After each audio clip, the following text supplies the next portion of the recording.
Good evening, and welcome to the St. Petersburg By Night podcasting network. Tonight, we present to you our Werewolf the Apocalypse Chronicle, Rage Across Tampa. Welcome to another St. Pete by Night revamped production. The following is rated for mature audiences and may contain graphic themes that will be distressing to some viewers. As always, we recommend you ensure the safety and well-being of yourself and those around you at all times. Viewer discretion is advised.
Good evening and welcome to the St. Pete by Night Twitch channel where we play St. Petersburg by Night, a massive multiplayer 5th edition World of Darkness chronicle set in the city of St. Petersburg, Florida, including Vampire the Masquerade, including Hunter the Reckoning, and including tonight's chronicle, Werewolf the Apocalypse. My name is Kent, also known as Misha Kent on all social media. I am the lead storyteller of St. Pete by Night, and I have the distinct privilege of being the storyteller here on Rage Across Tampa, which is one of the greatest adventures I have ever been able to embark upon.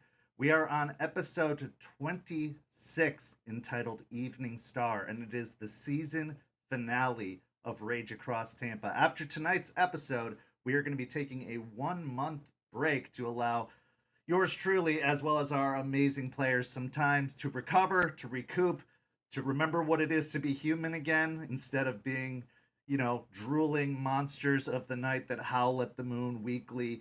We're going to take some time off, but we will be back with the beginning of Season 2 in late June. Just stay tuned to the schedule here on Twitch or over on our website to stay up to date on all of the developments as far as that goes. Also, go follow us on all of our social media listed down below in the description of this video. There is a lot of amazing content to be seen, and while we're gone, there are a lot of amazing stories to be seen as well as some YouTube exclusives that are now available on the YouTube channel, as well as more coming up in the future. So much content, you'll barely miss us, but I know we will miss you. That being said, allow me the wonder, the opportunity to introduce the amazing players of Rage Across Tampa.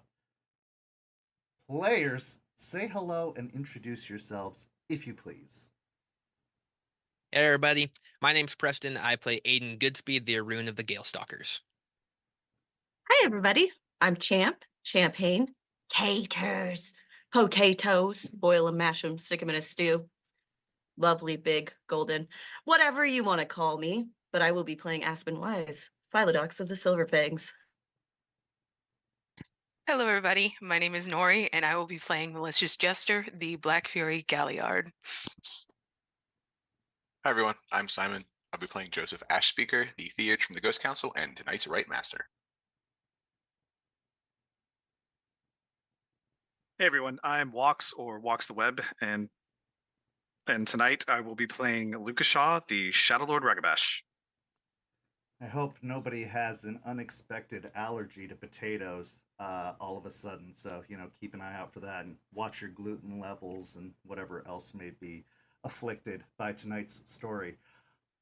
Speaking of tonight's story, this is the conclusion of a long journey, over 6 months in the making, the forming of this pack, hoping to come together to establish the first renewed cairn of Tampa, an area that was completely abandoned by the Garou almost a decade ago after a devastating attack made by the Kindred of Tampa. This is the opportunity, the chance, the moment to provide hope for the Garou nation, for all Garou kind, a fresh start in an ongoing, endless conflict to battle the worm and to save Gaia. Will Tampa, will Florida become that bastion of hope? That'll be determined after tonight's events. Last week, our pack called out to any aid they could receive, any allies, any contacts. They even reached out to long left mentors of the past, trying to get any help they can. And over the past week, that help has arrived in, some would say, droves. Every day since, a few new Garou have shown up, usually recognized by one of you or spoken for by someone you trust, coming in one after another after another. It seemed hope was building. The numbers were strong. Not as many as were often hoped at first, but enough to ensure that the ritual could take place.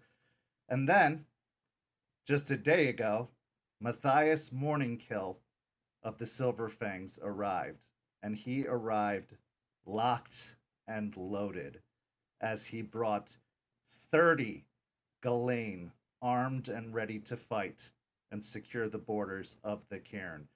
And with militant order, with precision, they found their positions and began to guard the cairn. Tonight's story doesn't begin in Tampa. It doesn't even begin at the cairn. It begins with a new arrival who has sought out Tampa in a most unusual fashion. Lucas, originally from Chicago, you were part of the Sept of Jupiter, a rather well-renowned organization within the greater Garou nation.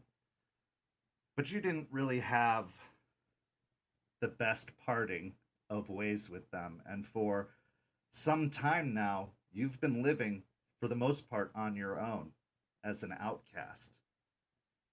Doing what you can to survive, doing the best you can not to gain more notice than you already have. It was one evening when you looked to the southern sky and saw a star, what seemed to be a new star, or perhaps a star that you had gone not noticing for a while, that showed and glowed brighter than it had ever had before. And that's when you heard the call from up above, beckoning you southward, not giving you any information, just continuing to call you throughout the day and the night until you couldn't help but start to follow, start to move, start to make your way down south. How would you travel from Chicago southward? Lucas has an old beat-up truck, like an 87 Chevy. It's not of the best condition, and it has what few things that he owns when he left in it, but In the back, it's also filled with odds and ends for gardening and, tending lawns and stopping to do odd jobs as he's traveling on his own.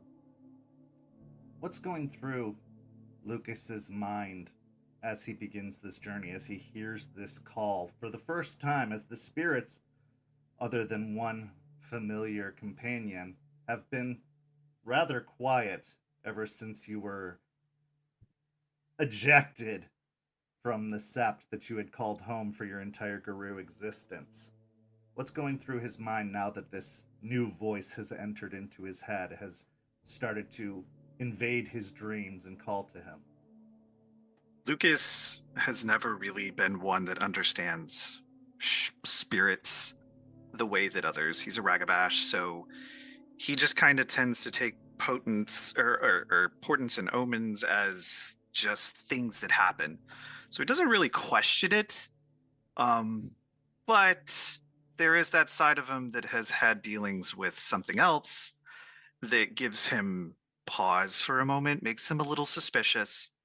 But seeing as it's not the normal other things that he's used to having happen to him, he's trusting, optimistic.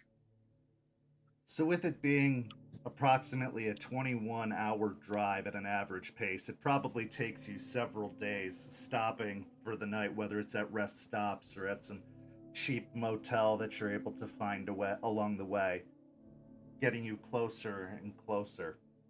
On the third night, the night before you're supposed to arrive in Tampa, where you find a small rest stop along the road in Georgia, do you travel primarily at night or during the day? It would be easier to see the star at night, and also just generally quieter and easy for him to travel at night. So yeah, he would travel at night. So following the star at night, you pull over at a rest stop, preparing to take your rest for the day to make your last leg of the journey at night to Tampa. And as you find yourself drifting off to sleep, exhausted and road weary, having never had to drive for these extended, long days, stopping for gas, trying to find what food you can, you feel yourself drift off into the most peaceful sleep that you've had in quite some time. And as you do, leaned back in the seat of your truck, maybe even curled up over the two seats in the front, the voice comes to you again. But it has a closer feeling. As you've been getting closer, it's drawn nearer and nearer. But this time, as it calls to you as if it is sitting right beside you in the truck. Not sure if you're awake or if you're dreaming. You look over to the passenger seat and you see a tiny, tiny humanoid figure sitting on the seat next to you, but it glows with a bright and brilliant radiance that is almost blinding at first, making you want to shield your eyes, but the glow dims until you see this humanoid female form that is sitting on the seat, its little legs kicking off the seat as they can't quite reach the ground down below, looking around the inside of the truck, kind of playfully and excitedly, before it looks over to you. Hi! Hi? I don't remember making any wishes, so what are you doing here? I made the wish. You're just answering. So Lucas, it works right? the other way. Yeah, that's me. Well, yeah, it works the other way. We're not that different, you and I. We just come from different places. My friends need your help. Why do they need my help? Well, they've been in a very dangerous place for a very long time. They've been trying to build something. Well, rebuild something. Something that was there a long time ago that was destroyed. Trying to make something of nothing and trying to bring hope back to a rather hopeless place. But they can't do it alone. With how dangerous, with how fraught the area is, they need others. And I've watched you for a very long time, Lucas, and you look like you need a home. And a home is what they're building. Okay. So maybe I do need a home. Maybe you're right. Why me specifically?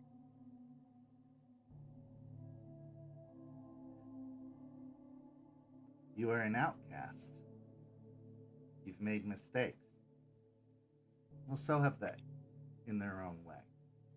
Maybe not as dramatic of a mistake as you, but they've made their own mistakes, each and every one of them, in one way or another. They've all sought a fresh start, a new beginning, an opportunity for forgiveness, and an opportunity to prove themselves, to learn and become what they are. To save Gaia. He's going to get very serious when it says that he did something bad. Look, two things. Maybe you're right, but I'm not going to be criticized by an animated character sitting in my front seat. Two, okay, you have a deal.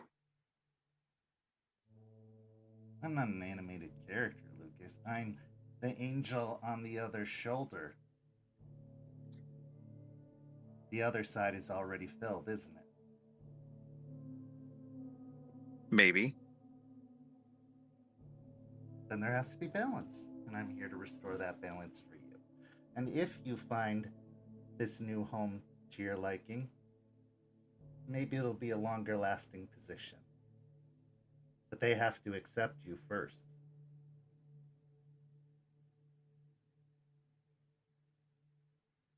Okay.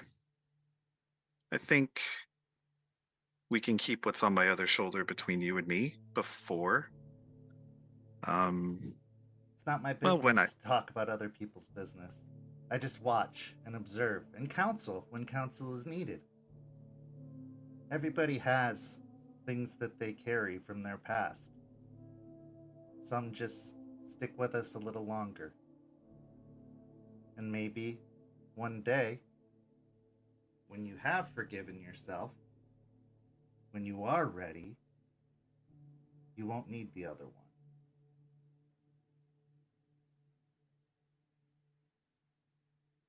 Where am I going? Oh, they call it, Tampa. That's either Tampa or a hot sauce, one or the other.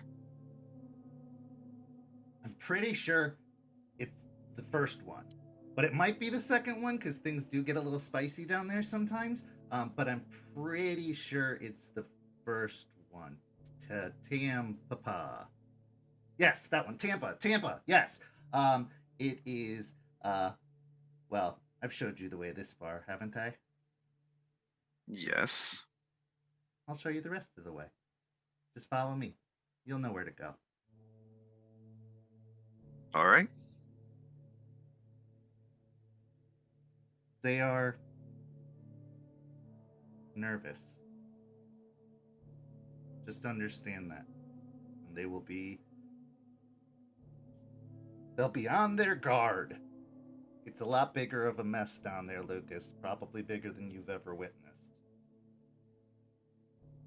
Well, we Shadow Lords tend to go where there's messes and also bring messes with us. So, sounds like you picked the right person. Will you help them with theirs? They'll most assuredly help you with yours. Sleep well, Lucas. Get your rest. I'll watch over you, and nothing will harm you. At least not tonight. All right. With that, the figure starts to glow even brighter and brighter till it's almost blinding. And then darkness follows. And you have a blissful, dreamless sleep for the rest of the evening. You feel comfortable as if you're wrapped in a nice warm blanket rather than kind of slung across some very uncomfortable seating in a beaten up old truck. And when you awake, the sun greets you on your face in the western sky, preparing to set as you set off to continue your journey. Later that evening, at the cairn, you have been preparing for quite some time. You've been greeting all of the individuals who have arrived, whether they come from Virginia, Colorado, Washington, or even Georgia. As you were surprised to see, the last group that arrived the previous night was from the Georgia cairn, and with them was Terrence. Now that everyone has started to settle in, you begin to make your preparations for that coming evening when a truck, beaten up and ragged, bearing old Illinois license plates, pulls into the cemetery. They're stopped immediately at the gate by the Ghislaine guards, who ask a few questions, and then a few moments later, a radio that Artie has been working with crackles and says, "We've got an arrival. They're not on the list." Where are they from? After a moment, Chicago.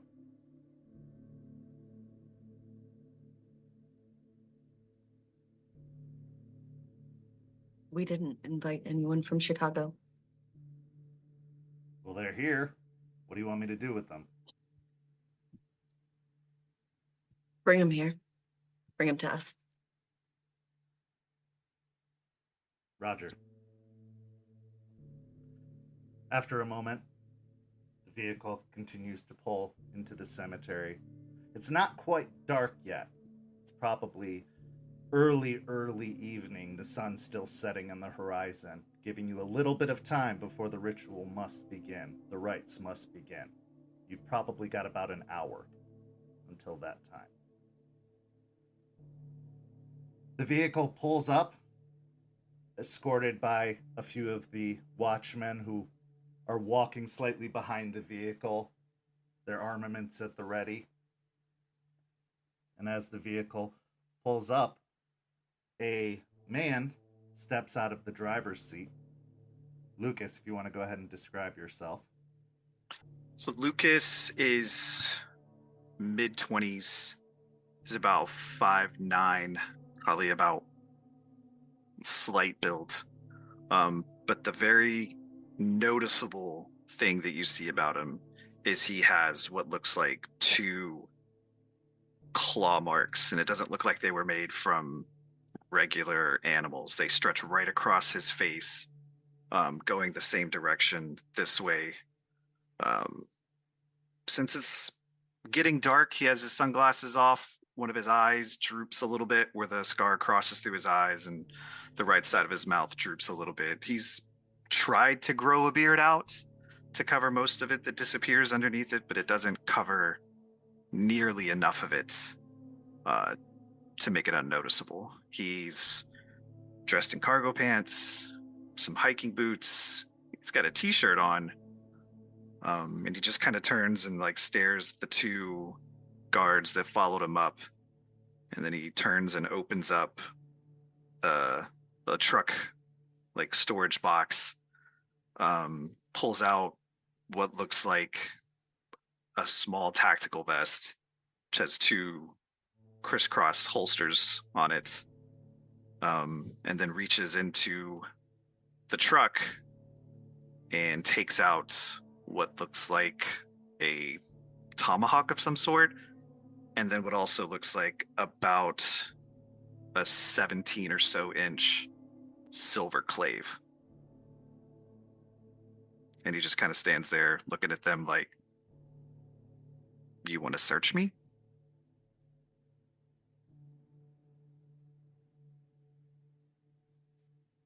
Aiden, I got him. I also suggest you drop the weapons for now. Star sent me. And I'll drop this clave when I'm dead.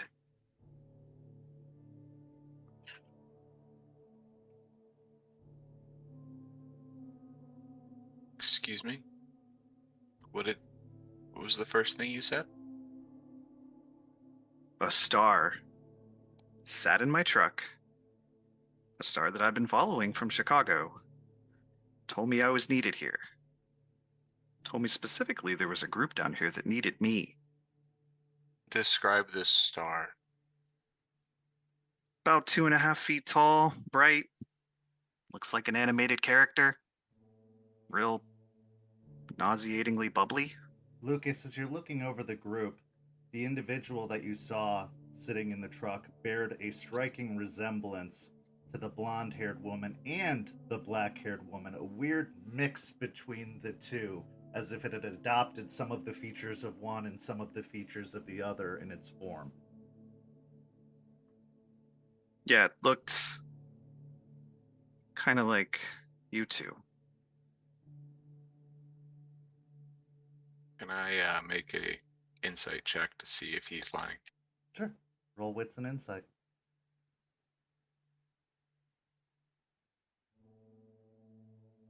Regardless, you still need to be searched. Aiden. Yep. Hold still, little guy. Just gonna check a couple things. We got He'll one.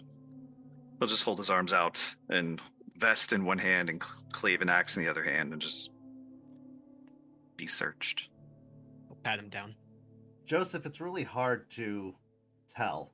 He has a very gruff and very hardened emotional exterior. So trying to break through to see the intentions of his words it's not an easy task. But based off of his willingness to be searched as Aiden pats him down as he stands seemingly unperturbed by this entire process, there does seem to be some legitimacy to what he says. And the way he describes Star, though she never really takes a specific form, it's always kind of an amalgam of forms that changes every time you see her. There's something to what he says. Joseph, I'd like you to roll me a wits and awareness as well.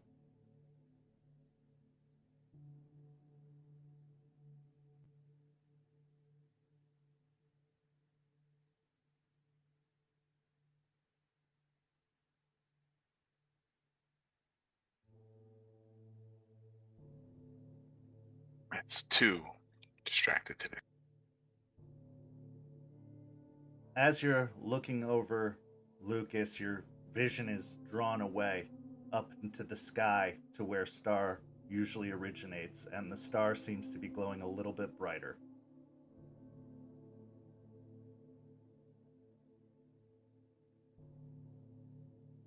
Done searching there, buddy. You need me to do a little dance too? Can you dance? The music's right. What's your Fair. name? Lucas Shaw. Ragabash. Shadow Lord. Aiden, Aiden's you in didn't find charge. anything in your search. As you checked over him, you didn't find any other weapons other than those he's openly presented to you. Otherwise, it's just muscle and bone beneath those clothes. He's clean. And everything he's got out. Joseph, quick second. Yeah. He'll walk up to him. Yep. The issue we have at the trailer park. Can you see if he is what he says he is?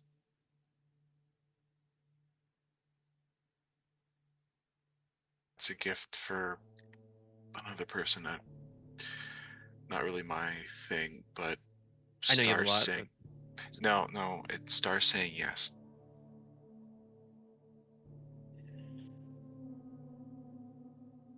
All right.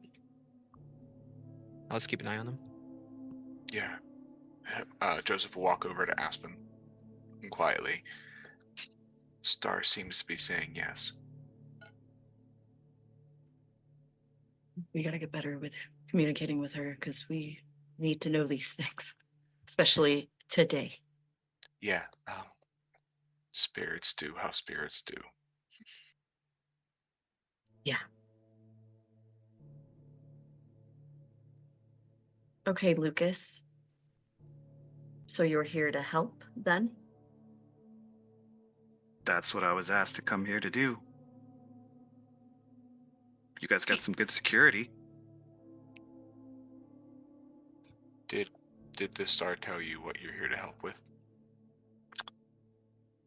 She said you were building something, that you've had some problems, that I was the solution to some of those problems. You know, spirit things.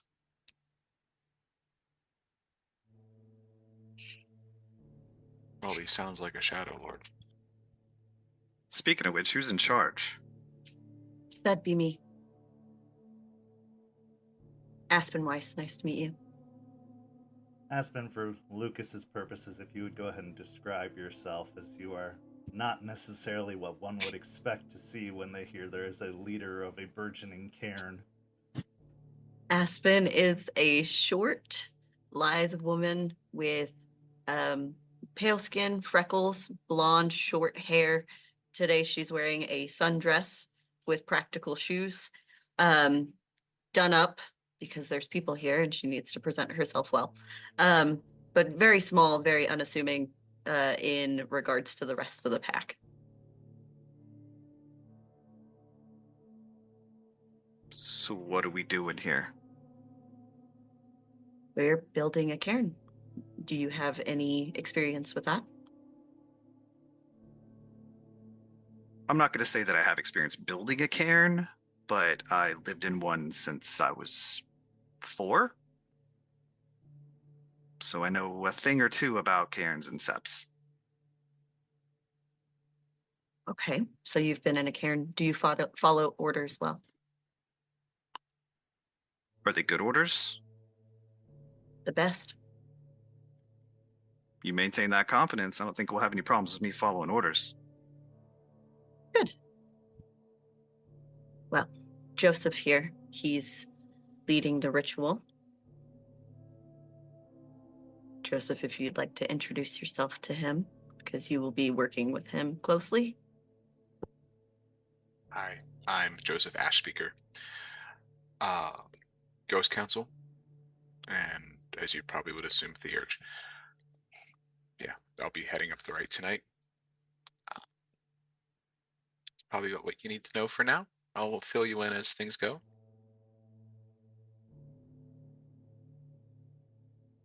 What She about will the look rest of you? over.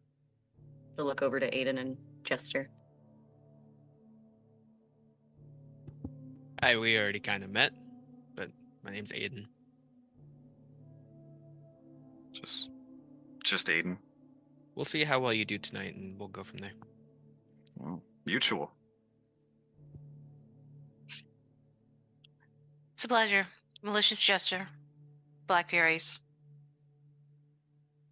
Lucas, something about the name Malicious Jester rings out to you. You've been having the radio on in the car, and you've been passing by various rest stops along the way.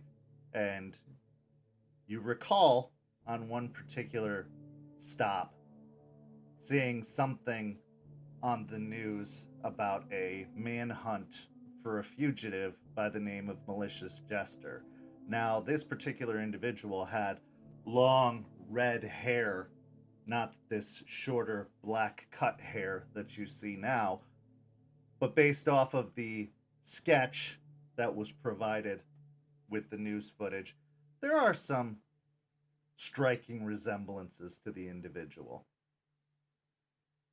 the fugitive was expected, or the report was coming from Tampa. He'll smile. Big smile. I'm a big fan of your work. Big fan.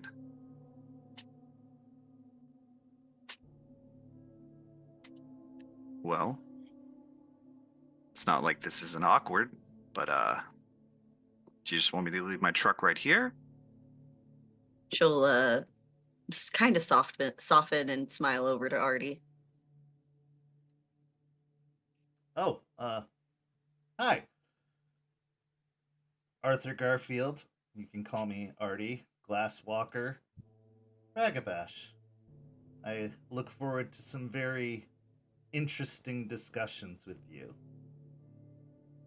With two of us around here, it's gonna get really interesting. Yeah, we're gonna get weird.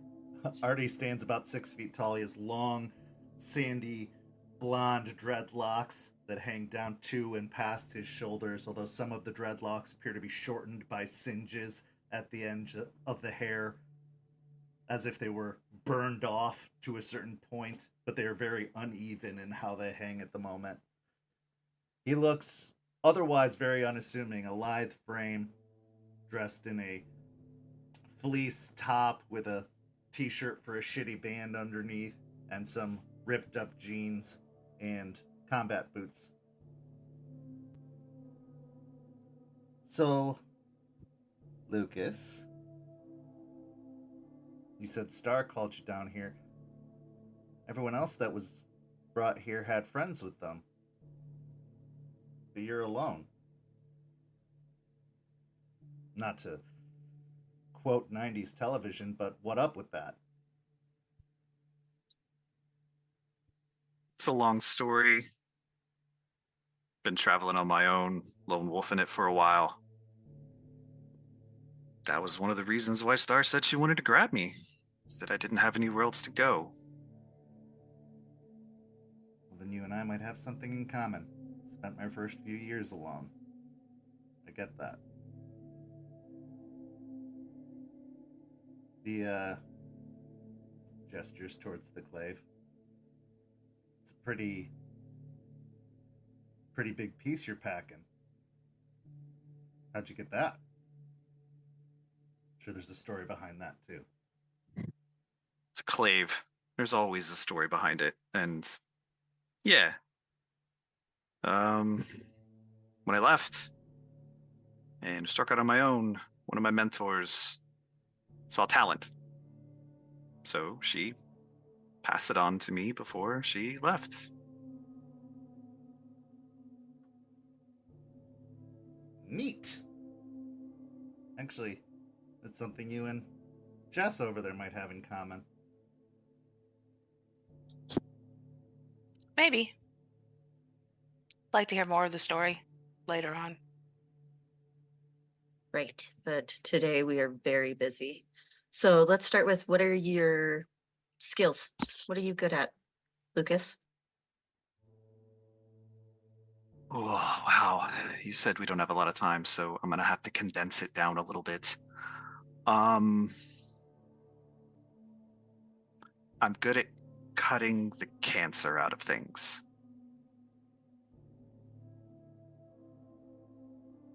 If we're going to be doing this, we're probably going to draw some attention from others like us.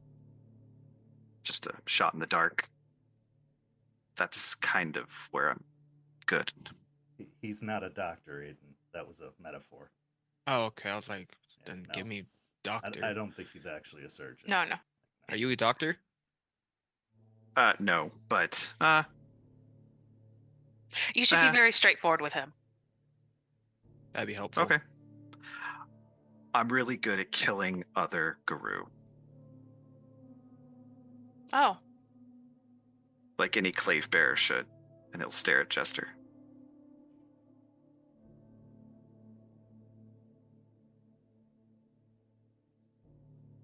Well, Is that where you got it? Oh, no, it was a gift. No, But, this. oh, this is a totally different story. We don't have time for that right now.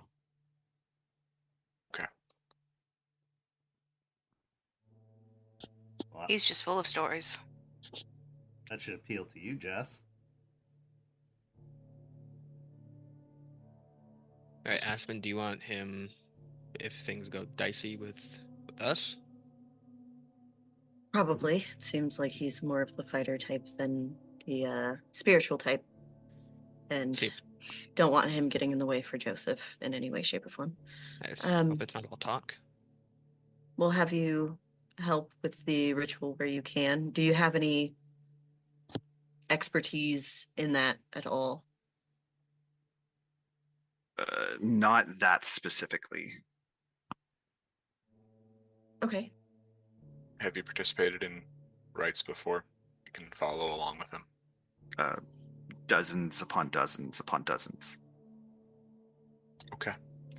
Joseph will reach into a small satchel and pull out a necklace woven of fibers from willow bark and a small natural cut moonstone. Hand it to Lucas. Wear this. He takes it and puts it on. You look around, everyone inside the gardens is wearing one. It'll keep people from asking questions, at least for now. Good. But yes, we will have you participate if you're wanting and willing to do that. And if things go sideways, you will go with. We'll go with Jester. How are you fighting on the Umbra? It's the same as fighting anywhere else. Agreed. I'll show you where to park your truck. As Jester leads Lucas back to his vehicle and starts leading him off towards where the parking lot is, Artie turns to the rest of you. He's a Ragabash, all right. There's no doubt about that. And definitely a Shadow Lord. The story lines up pretty well, but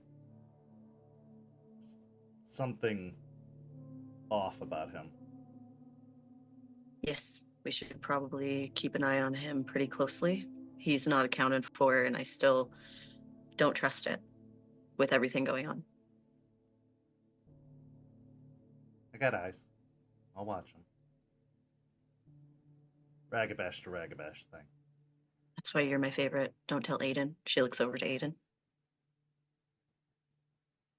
Well, I have that's really good Aiden's hearing. my favorite. Yeah. Well, good that it's full circle.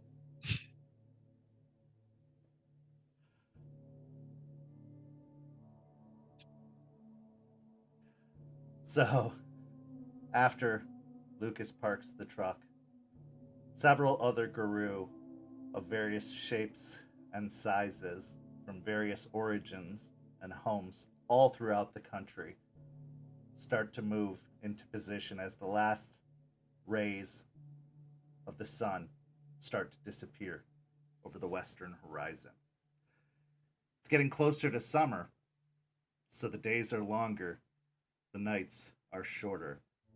But when it comes to Cairn Building, it doesn't matter how short the night is. It is full of terrors and extremely dangerous. Because one wrong move, one mistaken utterance, one insult to the spirits beyond can bring horrors from all over, from the deepest nightmares to those that you've encountered before. As the Guru gather, Aspen, the time has come for you to rally the troops, to establish yourself as leader. Off to the side, Matthias Morningkill stands curiously watching to see just how far Aspen has come in this journey and if she does have what it takes to establish herself as a leader. Artie stands very closely next to Aspen, preparing to do whatever she needs and to support her. But as the voices die down, they all look to the leader for guidance. So first off, Aspen, with everyone gathered around, will have her ancestral conviction, her gift, up with the wolf spirit guiding her. She'll scan the crowd. She'll look for Aiden in the crowd for a little bit of reassurance, as she usually does in these moments. And she will speak up. Welcome, everyone. I want to start by thanking each and every Guru and Ghislaine and Spirit that's come to participate in the rebuilding of a too long forgotten cairn. The Pack of the Evening Star will not forget your generosity and our call for aid. She'll scan everyone and kind of do a slight nod.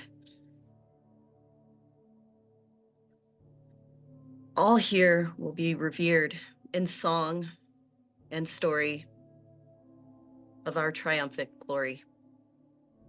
Your names will be spoken with honor on these grounds. And the wisdom of choosing to be here and participate in this rite will be held in high regard for years to come.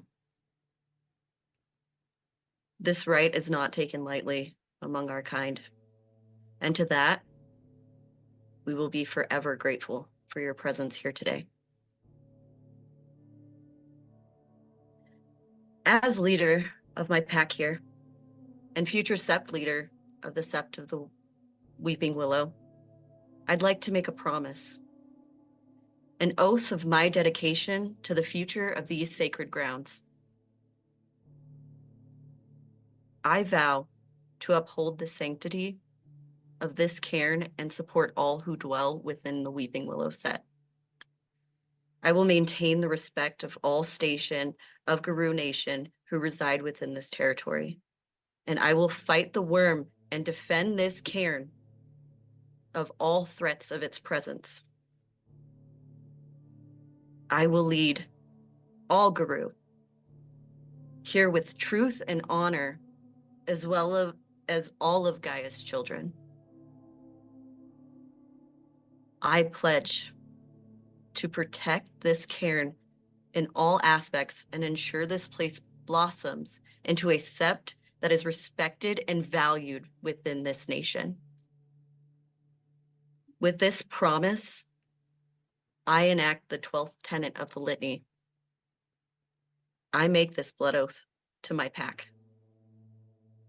To Jessica Bennett, Frost Howler, Arthur Garfield, and Joseph Ash Speaker, with all of you here as my witness. This momentous occasion will go down in history as the day the nation reclaimed its place in Tampa. A history once fraught with loss and heartache will now become one of rebirth and hope. The sacrifices of the ones we've lost along the way, Stone, and she'll look to Aiden in the pack, or in the crowd, Mia, looking towards Jester, Rachel, Ryder, she'll turn to the grave next to Grandmother Willow,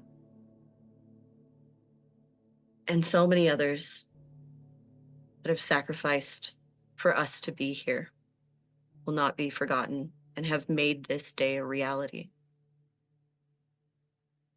The Sept of the Weeping Willow will thrive here and in turn pave the way for the Guru within the city to see Gaia flourish and bring new life to all beings who call her home here.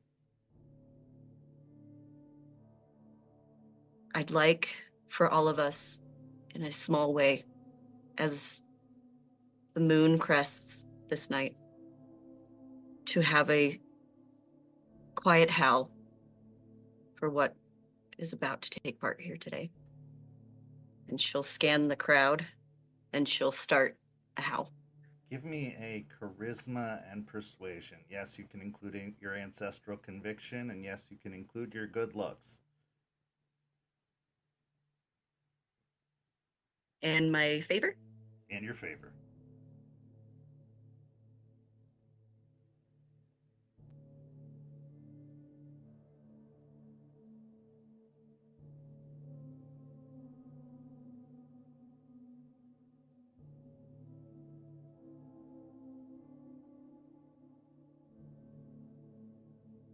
Six. 6 successes.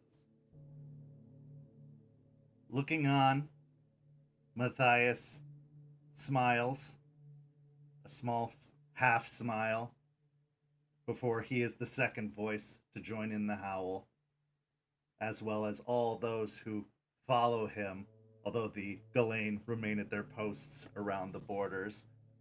The other Garou that have come with him have also joined in the howl. Quickly after, Gibbous and the other Black Furies, shooting daggers kind of over towards Matthias and the obvious Silver Fangs, also join in the howl. Then Duncan and the Gale Stalkers join in. It is a beautiful melody as it rises to the sky. Everyone emboldened by your actions, by your words. That being said, regardless of what happens tonight, everyone can use a 2-die bonus on any roll of their choice based off of the inspiring speech given by Aspen. Just once. On any roll of your choice, just once for the rest of the evening.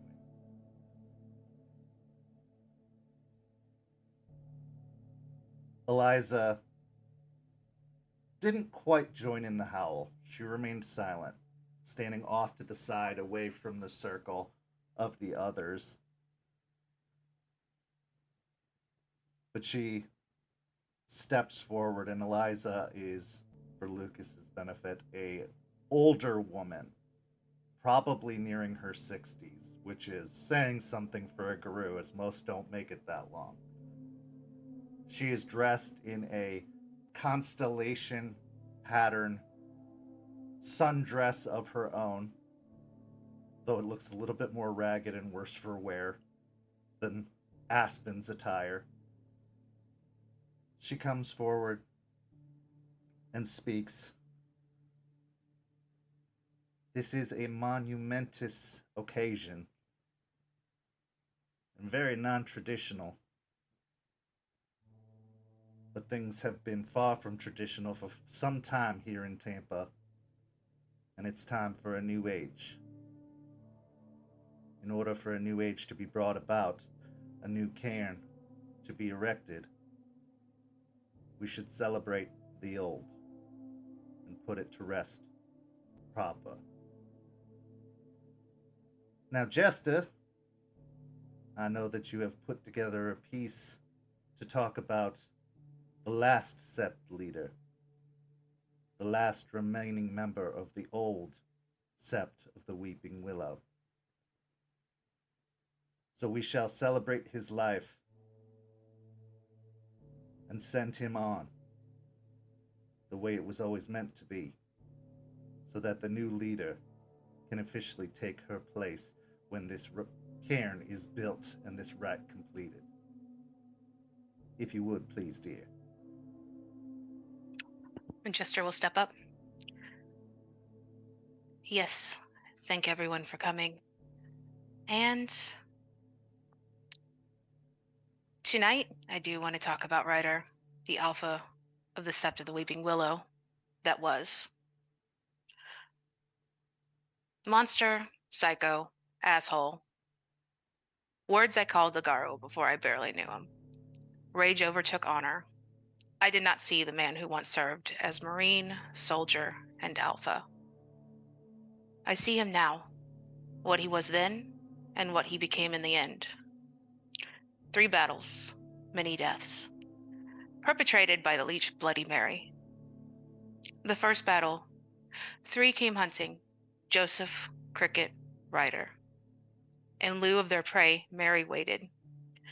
Chaos and blood, claws and fangs. One fell, so two could escape.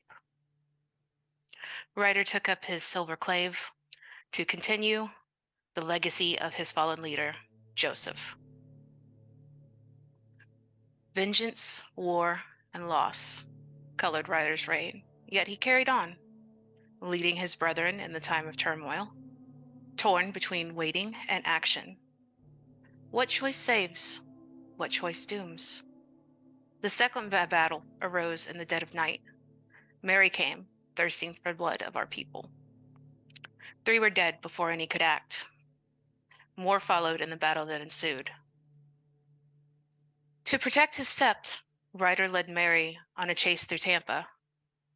Night and day and night they fought. All blood, fire, and rage. When they stopped, both still lived, him forever scarred. His return to the care was far from triumphant, for he found his sept slaughtered. Love lost, heart broken. All that remained was rage. Vengeance, death, isolation. While the nation withdrew, he continued the war. For a decade he struck, hid, and struck again, until 5 pups arrived, called. By him? By Gaia? Secrets and ignorance led to explosions, and more maze than one. Innocents found guilty, imprisoned by steel and fangs. Monster, psycho, asshole. Until the final battle. It came after 2 infiltrated the prison to free the innocents. Guards fell to Ryder's strength and cunning. When their charges were in hand, Merry arrived. Rage turned to calm, vengeance to protection, redemption. Ryder held the way and bought time for the pup and her charges. Claws and fangs, chaos and blood. Lost limb, at the end of life, acceptance. Yet the ancestors whispered not yet. Strength filled Ryder like never before. He took of his clave, the clave of Joseph, who was with him, and fought. And for his lost arm, he took Merry's, and it was she who ran. Ryder followed the path of escape and found the pup. With bloody hand and dying breath, he laid the clave into her hands, and a legacy. Monster, psycho, asshole, words I called the Garo I barely knew. No more. Leader, warrior, protector, and I am his legacy. A silence falls over the crowd, as some actually dip their heads in recognition of the words and of the name Ryder. Others do so respectfully, but ignorant to the weight of the words. After a moment of silence, Eliza steps forward again. I have witnessed many a cairn be built in this very city, in this land of Gaia. I witnessed this cairn be built the first time. I am happy to see it be built again.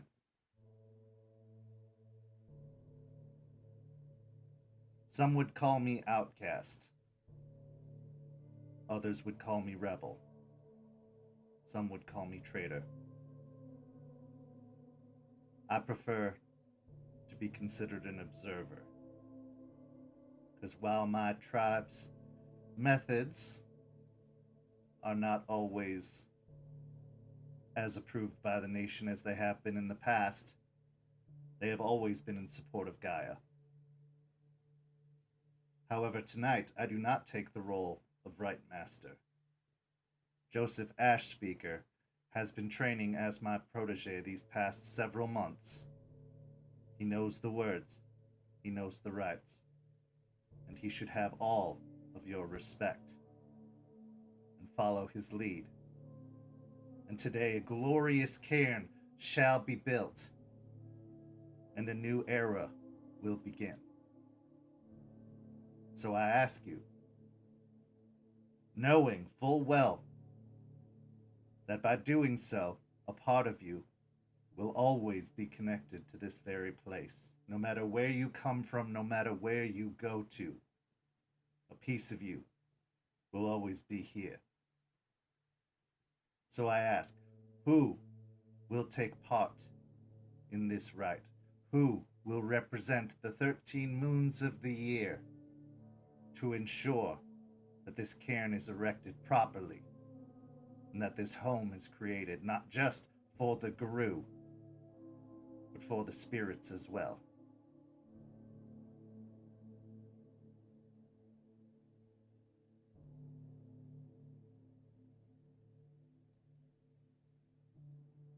She looks to Aspen. Aspen steps forward. I do, and we'll look to Joseph. Eliza turns to Aiden.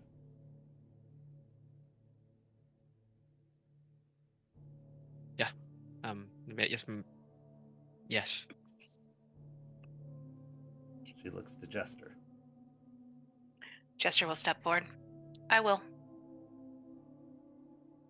She then looks to Artie, who is seeming to be leaning forward as if he's ready to step forward, and then the minute her eye hits him, he steps forward, like in a jerking motion, as if he almost stumbles into it. I do, of course.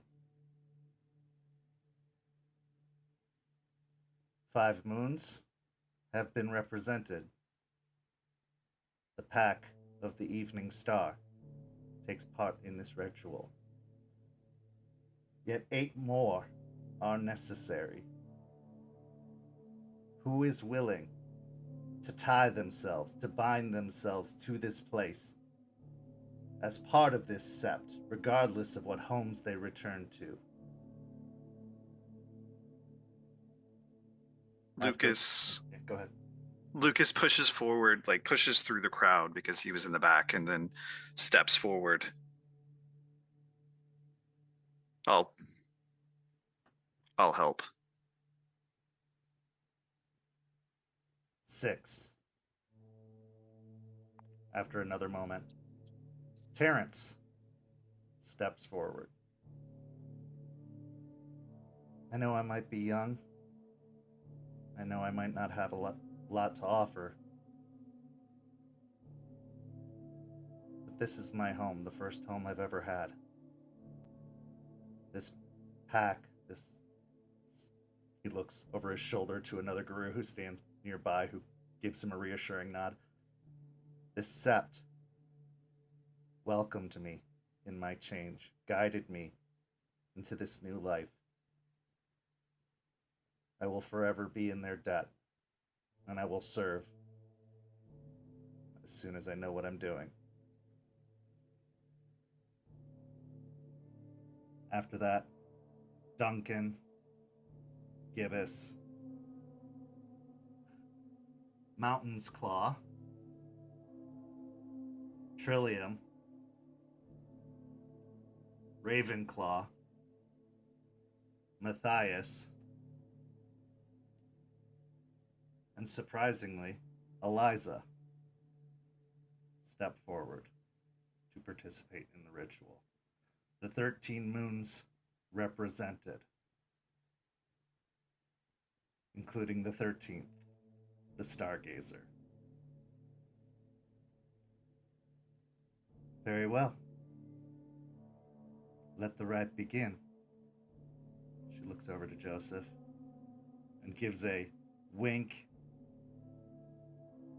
Right, Master. It is your time.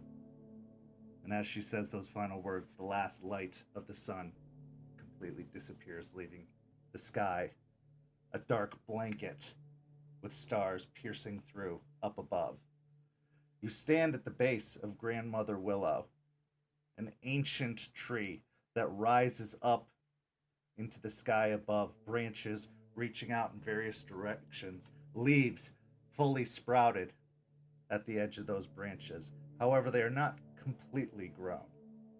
It seems there is one final act that will ensure life within the tree.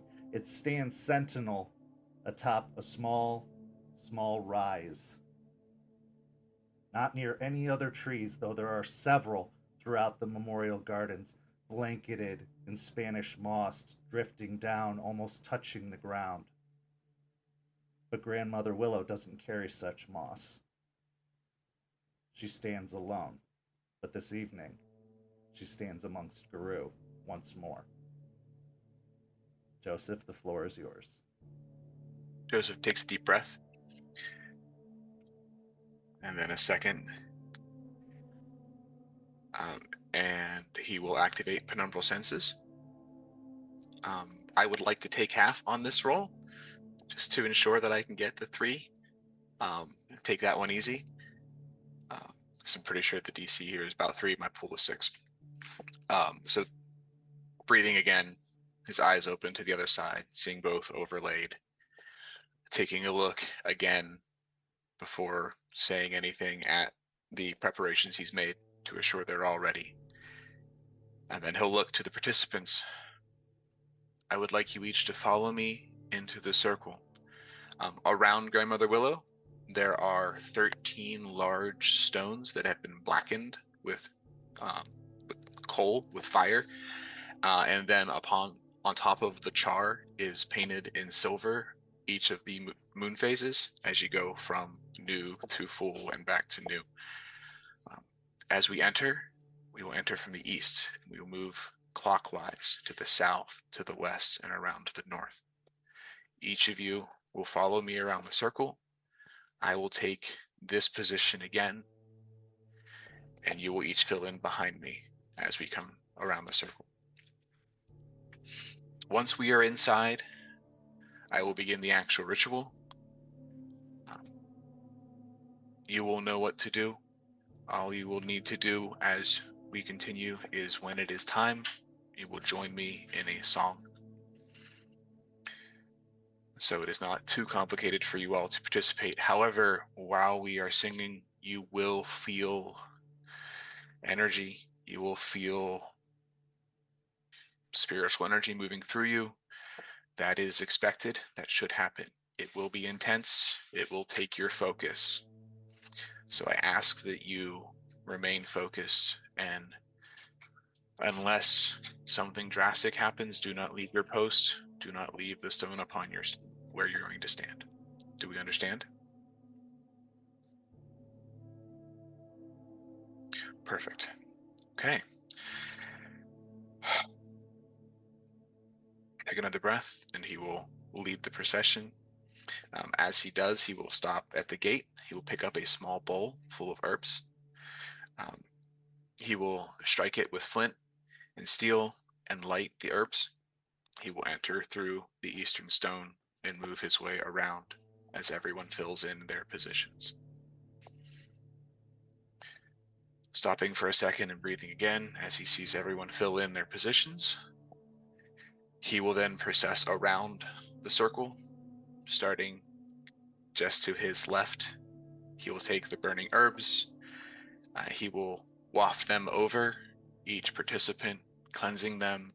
He will be whispering to himself at a level that no one would be able to hear besides himself, a few words of cleansing, and then he'll move on to the next participant and the next participant until he reaches back to himself, and he will cleanse himself again.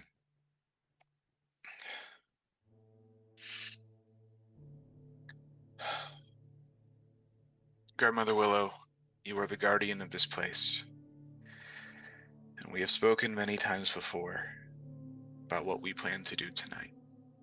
But again, we seek your permission and your protection as we open this sacred ground up to the life and the energy of Gaia.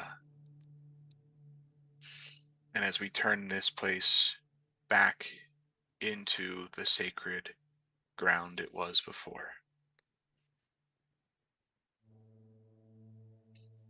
He will reach into his satchel and he'll pull out a small bundle.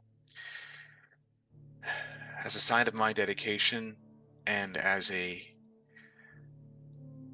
bridge to open us up to the other side, I present to you a very small gift, a reminder of the balance that this war and all of Gaia's chosen seek. And he'll reach into that pouch, pull out a small seed. This is a seed from my home, Cairn. Just a small acorn from the hills of West Virginia, brought down here to make something grow big and strong. Again, he'll place it into the little bowl of burning herbs. He'll pull a small silver-looking string. This string is woven from a month's collection of spider webs, reminding us of the weaver's balance and the things that need to stay. And he'll pass that into the bowl. And then he'll lift the bowl up and he'll blow slow and steady until those herbs catch fire and spark upwards. And this fire, as dangerous as it is a reminder of what the worm once was, when it was balanced, and it was the destruction of things whose time has passed, to create the ability and the potential for life again. The wild in its pure creation, in its potential, the weaver in its protection, and the worm in its destruction, all in balance as they should be, and as we will make it so. Again, with a deep breath, he will blow on the bowl until everything is consumed. With that act, I open this cairn to the energy of Gaia, and I call on the protection of Gaia and Luna, and of Grandmother Willow, and of Star, our pack patron, and of the patrons of all participants,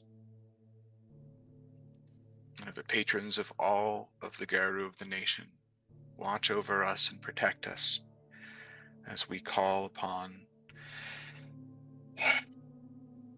the power within ourselves, the power within Gaia to reawaken this cairn. He'll reach over beside him where he has set a small Celtic hand drum,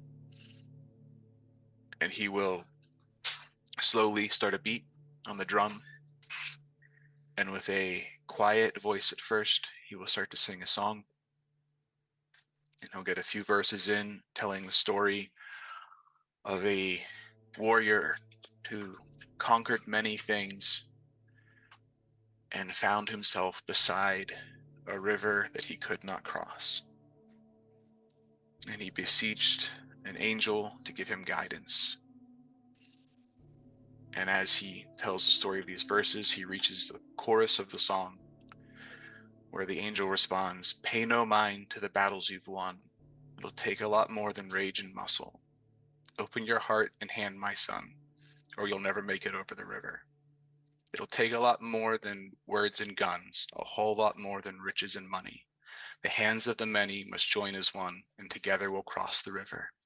And he'll continue to sing that chorus over and over, and then he'll look to the participants one by one and nod as he starts the chorus, so that the one to his left will start and work his way around the circle until they are all singing together. And at this point, I would like to make my roll for the ritual.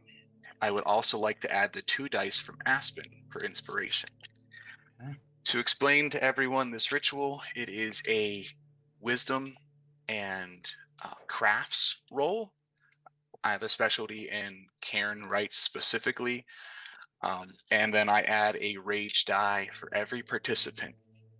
So altogether, I will be rolling 20 dice 13 Actually, of which, yes. You've got several individuals in the circle who also know the Rite of Caern Building, so you can gain Okay. 3 additional non-rage dice to the roll. I will be rolling 23 dice, 13 of which are rage dice. A little back end information. Any brutal results, pairs of 1s or 2s on rage dice, can lead to complications, let's say. Okay. It's a very large pool.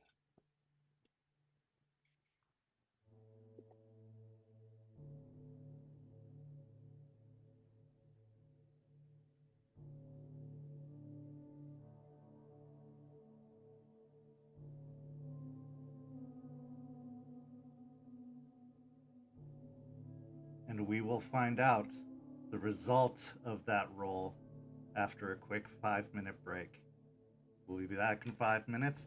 Enjoy some art from our amazing community, and our story will continue. See you in about 5 minutes.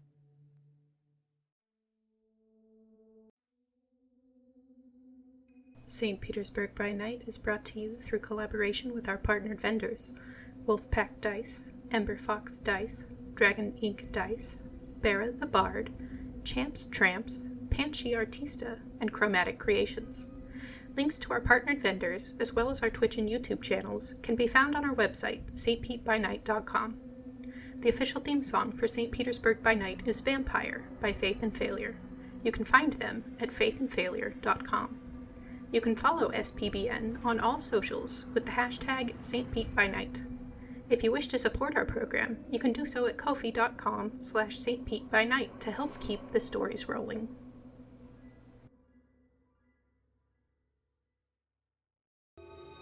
And we are back. In the first half, we saw the Guru gather. The ritual take shape.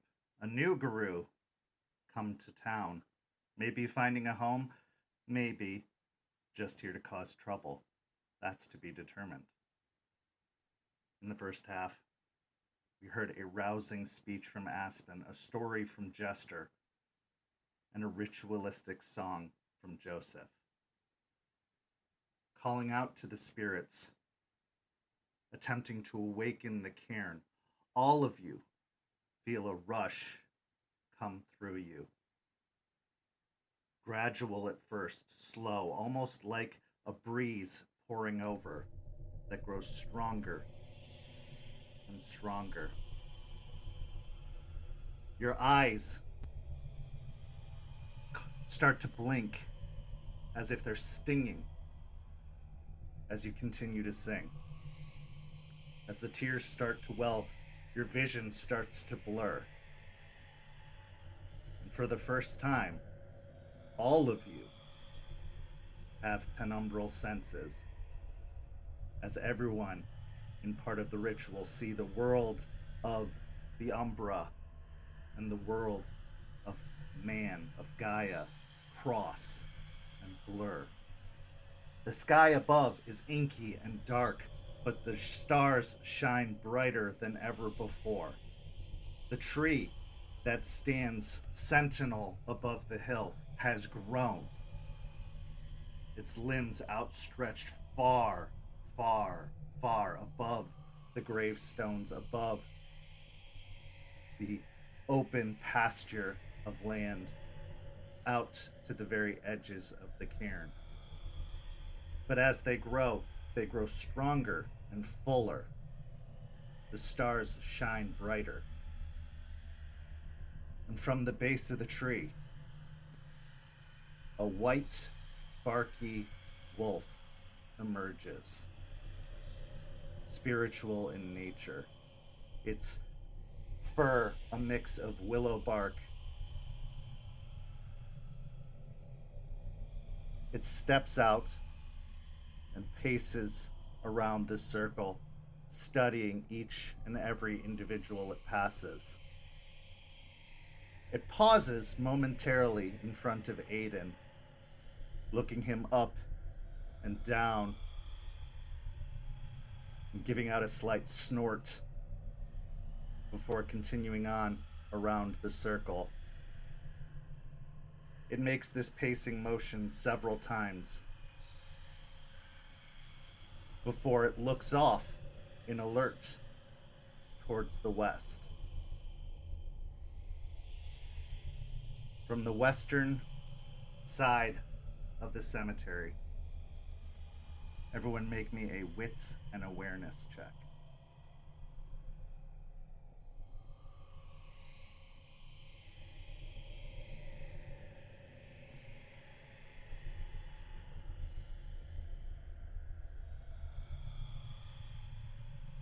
Four successes from Aiden, 2 from Aspen, 4 from Joseph,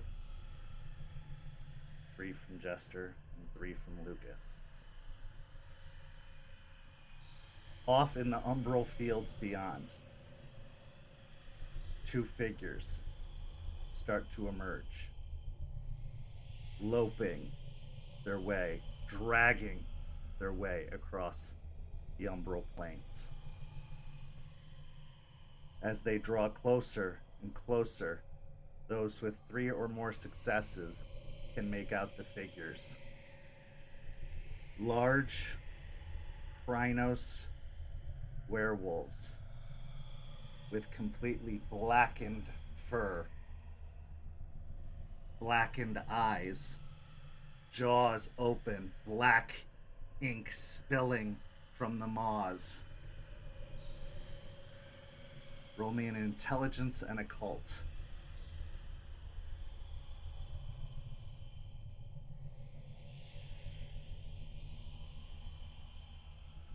Two successes from Aiden. 4 successes from Joseph, 0 from Jester. Aiden and Jester, these look like monstrous Krynos werewolves that have been completely corrupted by the worm. From myth and from legend and from story, one title stands out to you. Black Spiral Dancers. But Joseph, as you stare closer, you gain a sense that yes, while these are corrupted Garou, they are dead. And have been for a long, long time. As the 2 starving remnants make their way forward, encroaching upon the plain, carrying with them the hate, the malice, and the poison of the worm, as well as their own unfinished business. Aiden, Jester, and Lucas, Eliza looks to you and says, "The way is open. Go." Let's go. I'm grabbing the clave. From the side, Jester will unwrap the clave, which is not as large as Lucas's, and the end apparently does clearly appear to be broken. So as you step from your positions of the circle, as you step out of the circle, you find that you are fully within the Umbra now, having crossed completely over, unable to see what remains of the world behind you. Looking back, you don't even see the other participants standing in the circle. You only see shades of what you can guess are just their presence on that side. Moving forward, the 2 starving remnants draw closer and closer, and as they do so, we enter into combat. Declare your first intentions. Starting with Aiden. Going Krynos, going to rush to the one on the right and try and get him into a full grapple. Okay. Jester, what's your intention? I'm going to howl at the moon first and gave my extra point of rage. And the howl will lead into a song, which I will sing Song of Rage. pulling it up. And Lucas, what is your intention?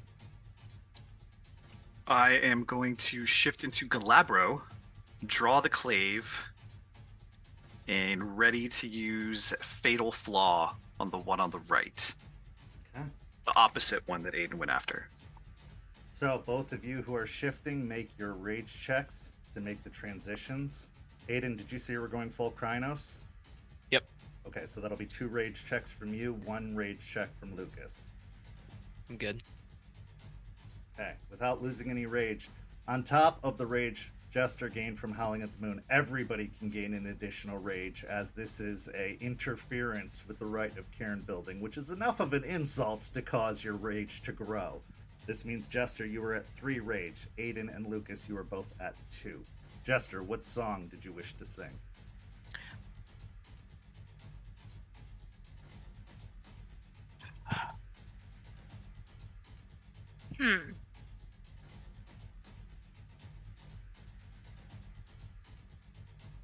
It will be a very like throat singing tribal song, but it's basically Wolf Totem by The Who. Okay. And I made my rage check, and so everybody in my pack can gain an extra rage. All right. I'm so not that sure if- brings you to, or does it include you? No, it does not include me. Okay, so that brings all of you to 3 rage. Aiden, I need a strength and a brawl. However, if you are engaging at the same time you've shifted without rapid shift, you will be at a -2 dice, not -2 successes. And I can use my specialty. You can use your specialty, yes. Lucas, if you are going to be using Fatal Flaw, why don't you read off what the cost and what the description of that particular ability is? All right, Fatal Flaw. Group observes a target intently with the spying spirit, discerns a weakness in their prey. It is a glory, 1 willpower, intelligence plus glory, versus composure and subterfuge. First thing it lets me do is it allows me to discern an extra way to do aggravated damage if there is not an extra way of doing aggravated damage that I don't already know, and he's just assuming these are Black Spiral Dancers, that it would just give me +1 dice on attacks. Okay. So there is not an extra way for you to do it, but you will get the +1 dice on your attacks. Not that you don't already know, I should say. Okay. 7 successes from Aiden on his attempt to brawl and grapple. Lucas, are you attacking this round also, or are you just... You've already shifted. Is the gift listed as a minor gift? Full. Okay, so you will... That's what I'm doing. Yeah, you will not be able to do anything else in this round. So Aiden, as you go to grapple the creature, as soon as you get up close and are locked in with it, you can feel that its muscles aren't as thick. And looking in its eyes, they are very much vacant and empty. And the last time you experienced this was in the Umbra, fighting a starving remnant that was once Orion, the protege of Eliza Ross. As you do grab onto it, you do get a good locked-in grip to it, and you do pierce your claws into it, so you do have it grappled up, and it does look like you have done a little bit of damage to it. The other one, however, is going to unleash an attack, whipping its claws out, that is going to strike both Lucas and Jester at the same time. Jester and Lucas, I need you to make dexterity and athletics rolls. However, you will be at a -2 dice, Jester, because you did use the song. Lucas, you are also at a -2 dice from the transition.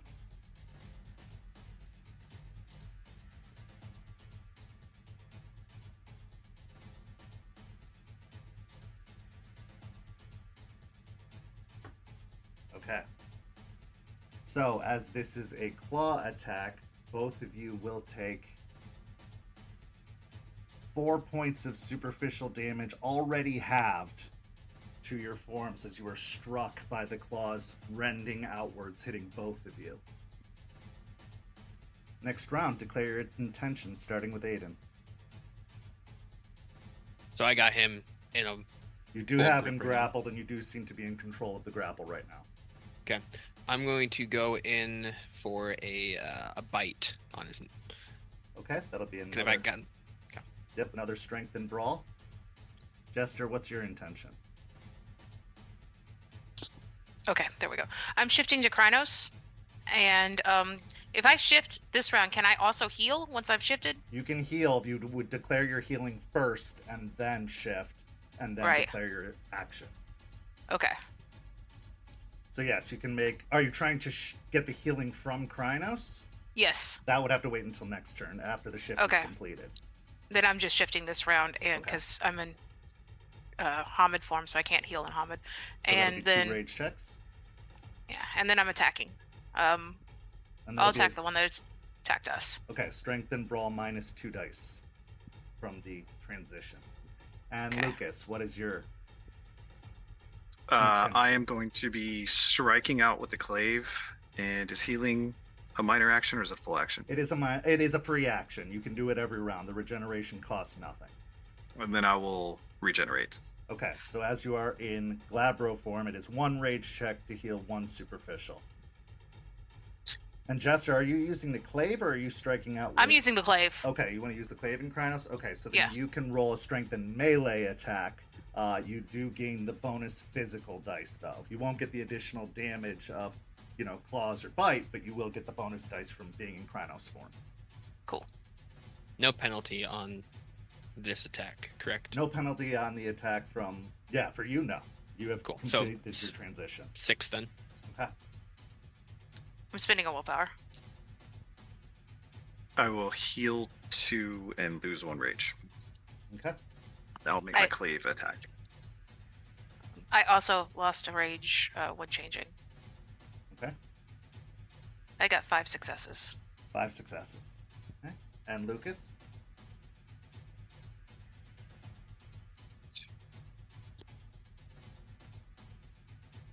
I'm going to spend a willpower.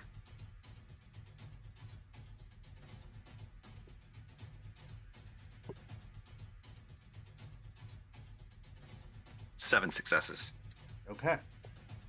So Aiden, as you are locked up with the starving remnant and you are in full grapple being pushed back and forth trying to wrestle for control, you attempt to bite, but it manages to knock your bite away and bite down instead on your shoulder, doing 2 points of aggravated physical damage as it does so, clamping down with its teeth, biting into the same black ichor, making the wound sting. On the other side, Lucas, you do manage to bring in your clave, slicing across the starving remnant, cutting into its flesh. Jester, as you also try to swing, it manages to sidestep out of the way of yours, which brings it further into Lucas's blow, driving it in. The silver does not seem to have any additional effect, which is telling that these are not, in fact, Black Spiral Dancers, at least not anymore. But the clave does still slice in pretty significantly into the creature. Jester, you do not take any damage, but you do miss with your attack. Next round, declare your intentions. Still grappled, or did I back away after getting hit? You are still grappled at the moment. Or, well, they managed to break the grapple and bite you, effectively. Okay. All right. I'm going to take a step back, do a rage check, and follow up with the Razor Claws. Okay. I lost a rage. That brings you down to 2 rage. Yeah. And go ahead and describe what Razor Claws does. We've seen you use it several times in the past, but for a reminder for our learning people in the audience. Yeah. So the Gru's claws grow longer, sharper, extra shiny. What it does, this gift is a free instantaneous, while in the Krynos form, add half of the Gru's glory rounded up to the damage of their claws. Okay. And that's to the damage, not to the attack. Correct. Okay. So yeah, you can roll your strength and brawl. Jester, what's your intention? Well, it didn't burn from the silver that attacked him, right? It did not burn from the silver, no. Yeah, I'm gonna put the clave up. We're going claws. Okay. So you'd probably have to drop the clave to the side Yeah. as you have nothing to sheath it in as you're a Right. big hulking furry monster. So just dropping it to the ground, you're going to just go with your claws and go in on it. Yes, And- and I will be healing first. Forgot to Okay. say that. I did make my rage. Yeah, since I made it, I'll be using Raging Strike as well. Raging Strike, for a rage check, I can gain my glory, which is 2 in dice to the attack. Okay. And Lucas. Continuing to stay in Galabro, and I will make another attack with the clave. Okay. So that'll be a strength and melee. So Aiden, how many successes on your strike? That was 8 with a crit. 8 with a crit. Okay. And you're using your claws. Yep, claws. Okay. And Jester. Hold on, I'm spending a willpower. Dice are mean to me tonight.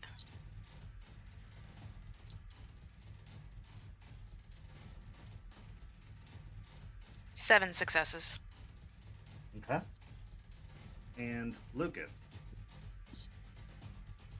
7 for me too. All right.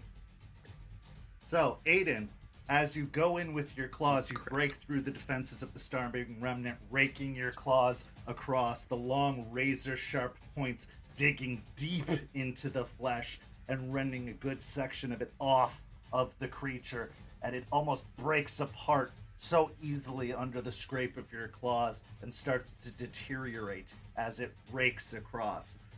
Jester and Lucas, clave and claws, you both go in. It tries to rake across and hit both of you again with a supernatural quickness of a gift supporting it, but it is just not fast enough. You defend against parrying with the clave before bringing it back across and cutting across the section of the creature, ripping open another wound. Jester aiding by sticking both claws and raking outwards, tearing the flesh apart. However, back at Grandmother Willow, Aspen and Joseph, you continue the rite, continue pouring your will and your energy into Grandmother Willow, into the cairn, attempting to provide and build for the cairn. Aspen, a voice comes to you and starts to speak. At first, the voice sounds unfamiliar, but then it sounds like hay-hots.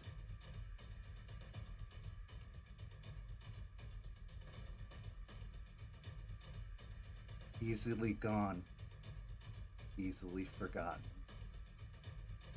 This is your home now. This is your family now. Have you forgiven yourself so easily? Moved on so easily? Have you embraced the monster that you are after what you did to me? Aspen, I need you to make a...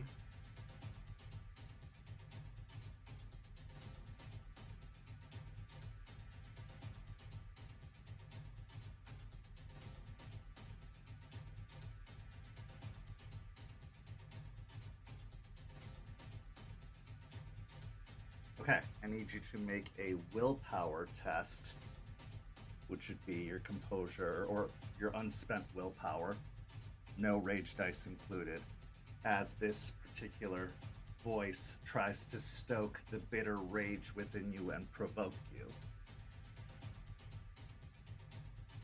So I have full will, so that's 6. Yep, so 6 dice.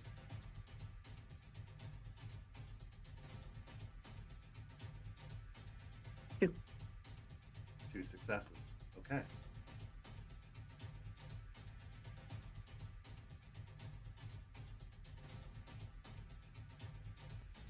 Okay. Take 2 points of superficial willpower damage. but you have an opportunity to respond if you'd like. He'll look over to Joseph, wide-eyed, and whisper a little bit louder, but still quiet. I'm sorry. I'm sorry that happened to you. And you're not forgotten. Joseph, you also are experiencing some distraction, even though you try to keep up the song, try to keep up the chanting.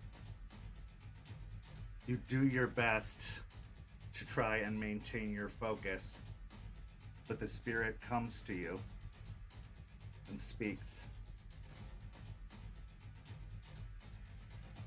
You've tried to learn, but what did you expect? Rites with Grandmother Willow have never ended well for you, have they? What's going to make this one any different? Perhaps this is where you kill her once and for all. Make a composure and resolve check.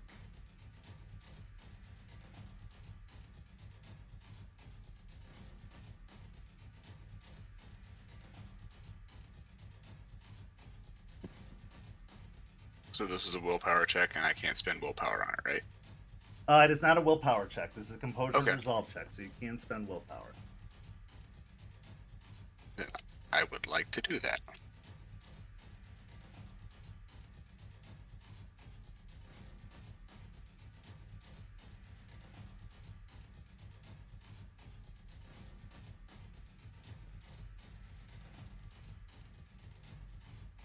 That is 2 successes.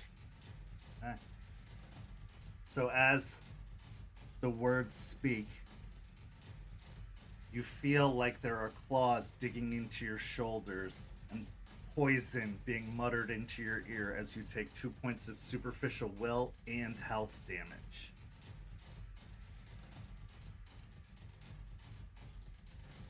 What do you wish to say in response, if anything, or do you just try and keep the song going? I will keep the beat going, and then as we go between the verse, I'll say, "This time I'm not alone," and then hit the drum even harder as we go into the next chorus. Aspen, the voice in your ear changes this time to Ryder. You were never gonna let me in because you knew you could never be as good a leader as I was.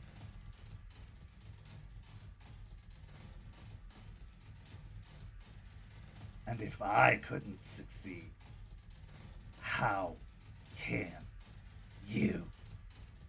Go ahead and make another willpower check. So it would be four this time? 4 this time. 4.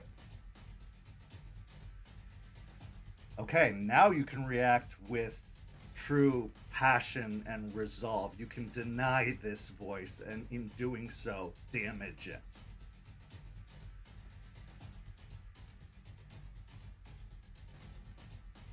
I am the leader, and I've done everything for this pack, and you won't stop that, whatever you are. You hear a wince and a rasp as the voice tries to pull it, like, is forced back from you by your words. Joseph. The voice continues to you, the claws digging in deeper. But you are alone, Joseph, because Meemaw isn't around.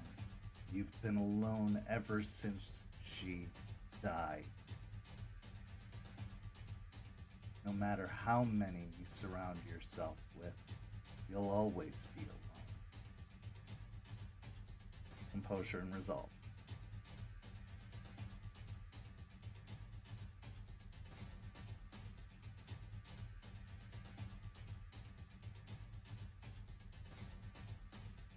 That's 4. Okay, you can respond with conviction behind your words, damaging the spirit in the process. I'm not alone, and she never left me. She's everywhere now. You can't escape her. You feel the claws slightly unhinge from your shoulders, pulling back, trying to drag themselves further and trying to hinge themselves into your skin, trying to hook in, but they can't. They're being pushed out. Back to the Umbra. We'll return to this in just a moment.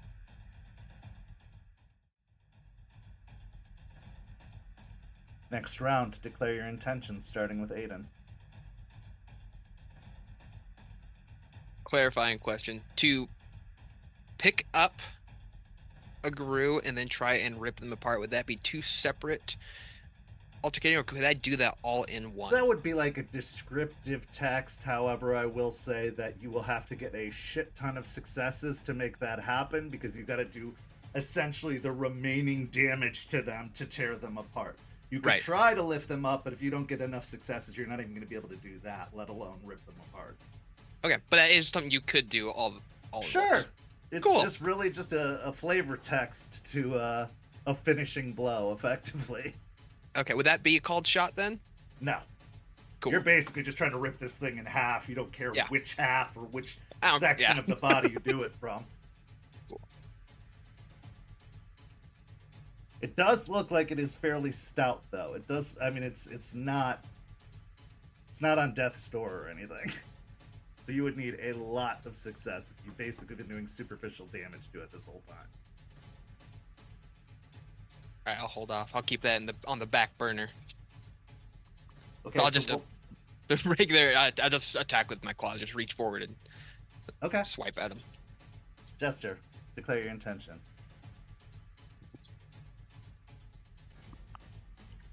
Healing, I'm attempting to heal again.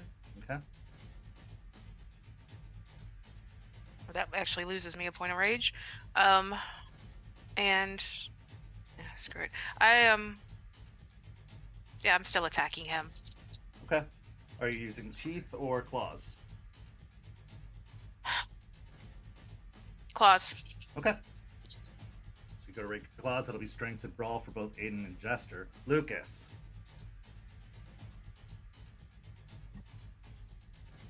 So Jester is obviously towering high above me.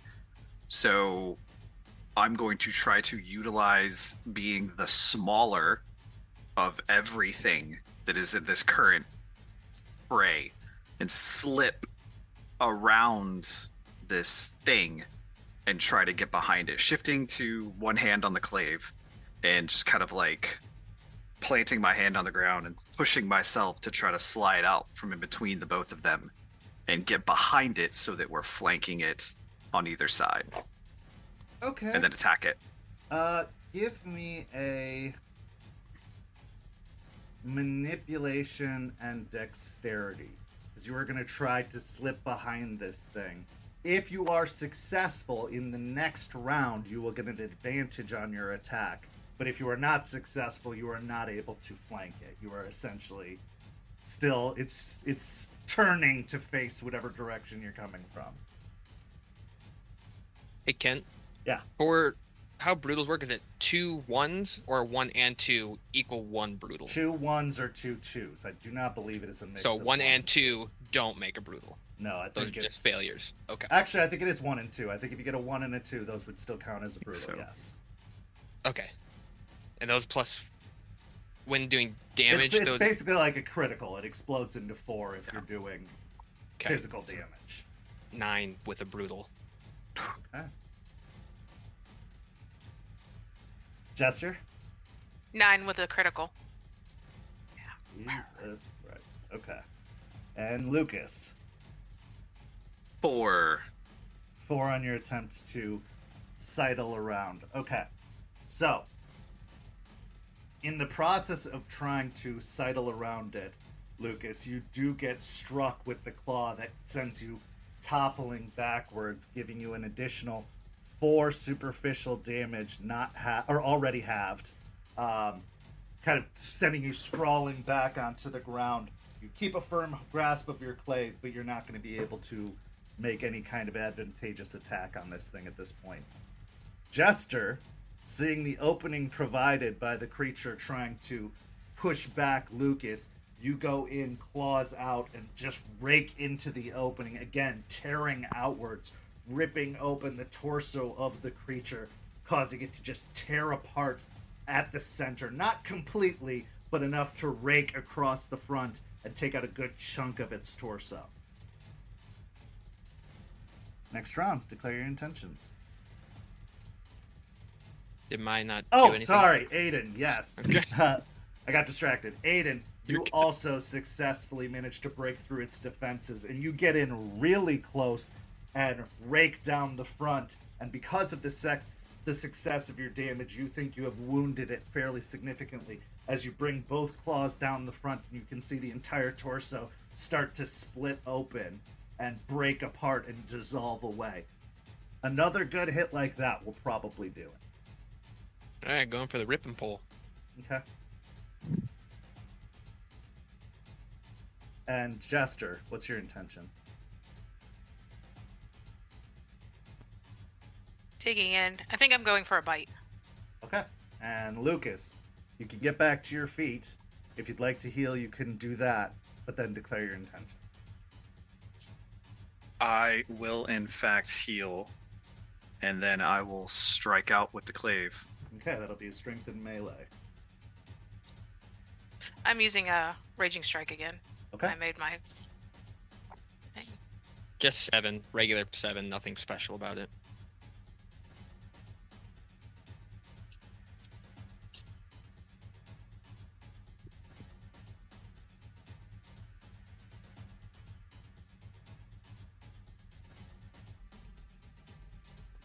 Going to spend another willpower. Okay.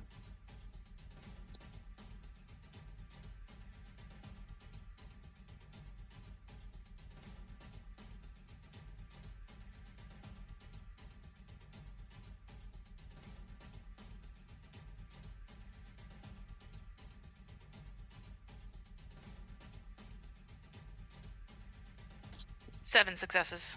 Okay, 7 successes. And Lucas. Spent a willpower, 8 successes. Okay. We will resolve this combat in just a moment, turning back to the cairn. Aspen. The next voice that comes to you is the voice of Matthias.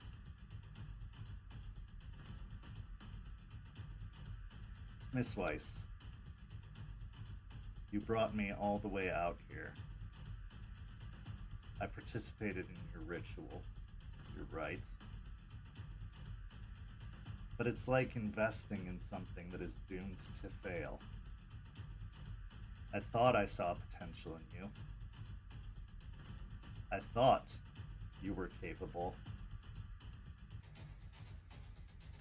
But after that pathetic excuse for a speech you just gave,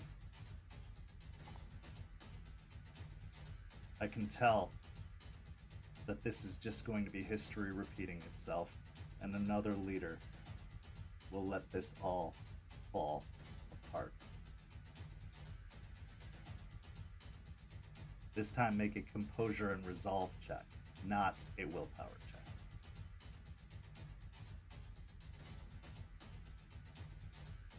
While this is happening, can I look over to Artie and make sure he's doing okay? Looking over to Artie, give me a wits and insight. You can do that after your composure and resolve. Start with the composure and resolve, and if you're not distracted, you can try and... Okay, that's another 4. 4 successes. You may react with conviction, doing more damage to the spirit, the Bane.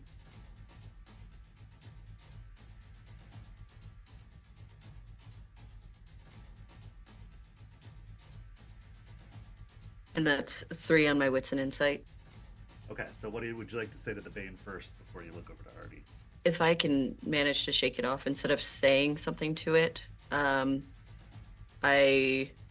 kind of also depends on Artie's kind of okay. reaction. Looking over to Artie, You can see his brow is extremely furrowed, and he's trying to keep up with the song, keep up with the verse, but you do see that there is some sign of tears having come down from his eyes. Okay. Then seeing that and Joseph and all of this, she's going to let out a howl instead of saying anything. She's going to let out another howl, and I would like to do Howl of Assembly. Okay. Go ahead and describe what Howl of Assembly does. Yes, Howl of Assembly is a gift that allows me to howl and people within the vicinity heal a willpower. And I roll a charisma and honor against a difficulty of 2. And anything within or above the margin is another 100 meters to any guru that needs willpower healing. Give me that charisma and honor.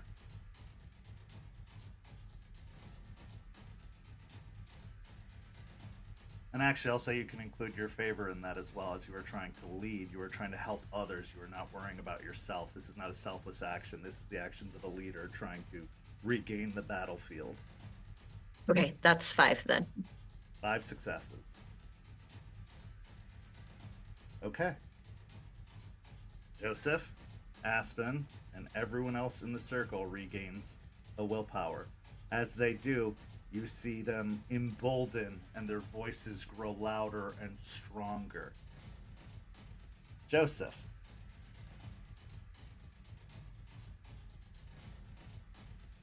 Even if you win, you won't have this kind of help later. It'll just be you and the few others left behind. So sure, you might win this day, but you will lose the war. She is already dead. Composure and resolve.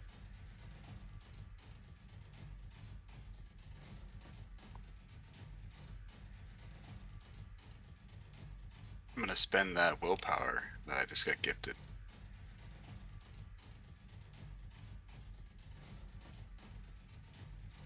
That's 3 successes. Okay, 3 successes. That is enough, again, for you to react, to respond, to give some sort of defiant action to this thing.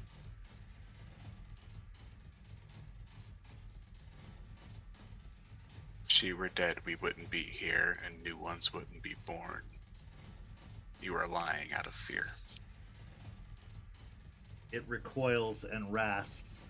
Both Banes do as they withdraw. And as you both are now becoming more aware, regaining control of yourself, you can see the hovering darkness that is behind you, attempting to get its grasps on you. You can see it in front of you as if it were physical, as if it were present. As the Umbra and Gaia's natural world have blended, you are seeing them in their true forms behind you. Joseph, yours is a little bit unusual. It looks to be almost wraith-like, black and shadowy, glowing red eyes and claws on either hand, but the claws almost look like daggers themselves that have grown out of the hands as you stare into the eyes of a psychomachie that has been attempting to manipulate you. Aspen, behind you, you see let's see how we can describe this. This is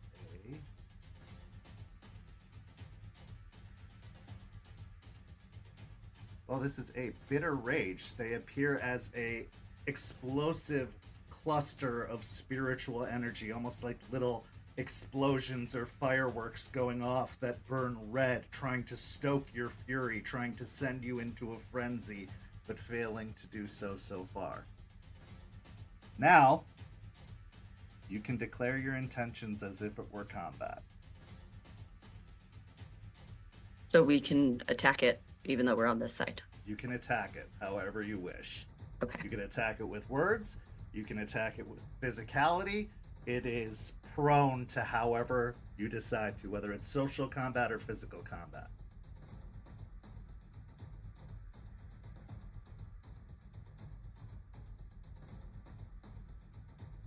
Then looking around at everybody and seeing the kind of distraught faces on some of them, I would like to go into Krynos.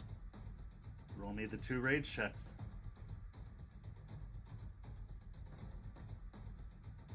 I am good.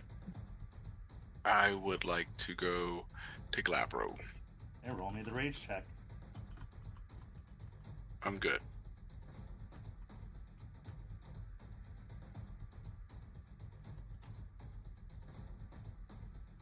All right. So as you make your transitions, we will go back and resolve the combat currently ongoing further into the Umbra.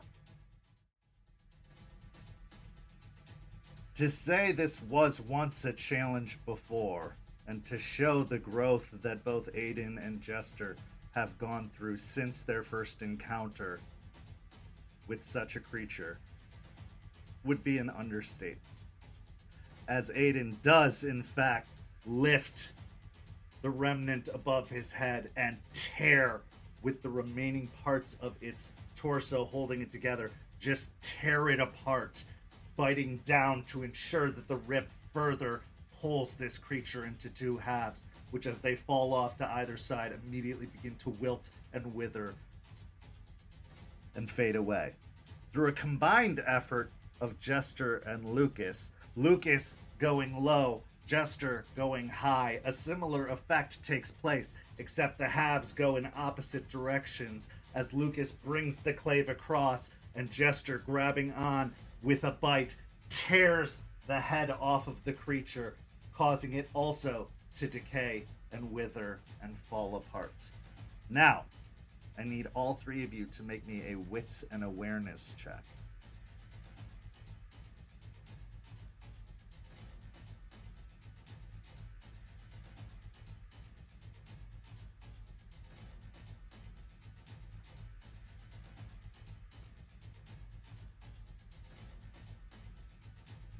Three from Aiden, 3 from Jester, 3 from Lucas. You don't see anything else coming on the horizon, but looking back towards the tree, towards the base of the ritual, you see the black shadowy spirits emerging from the ground in various forms, encircling and infecting those that are still performing the ritual. If you can make a successful dexterity in athletics, you will be able to join Aspen and Joseph in their next round and help them defeat their spirits.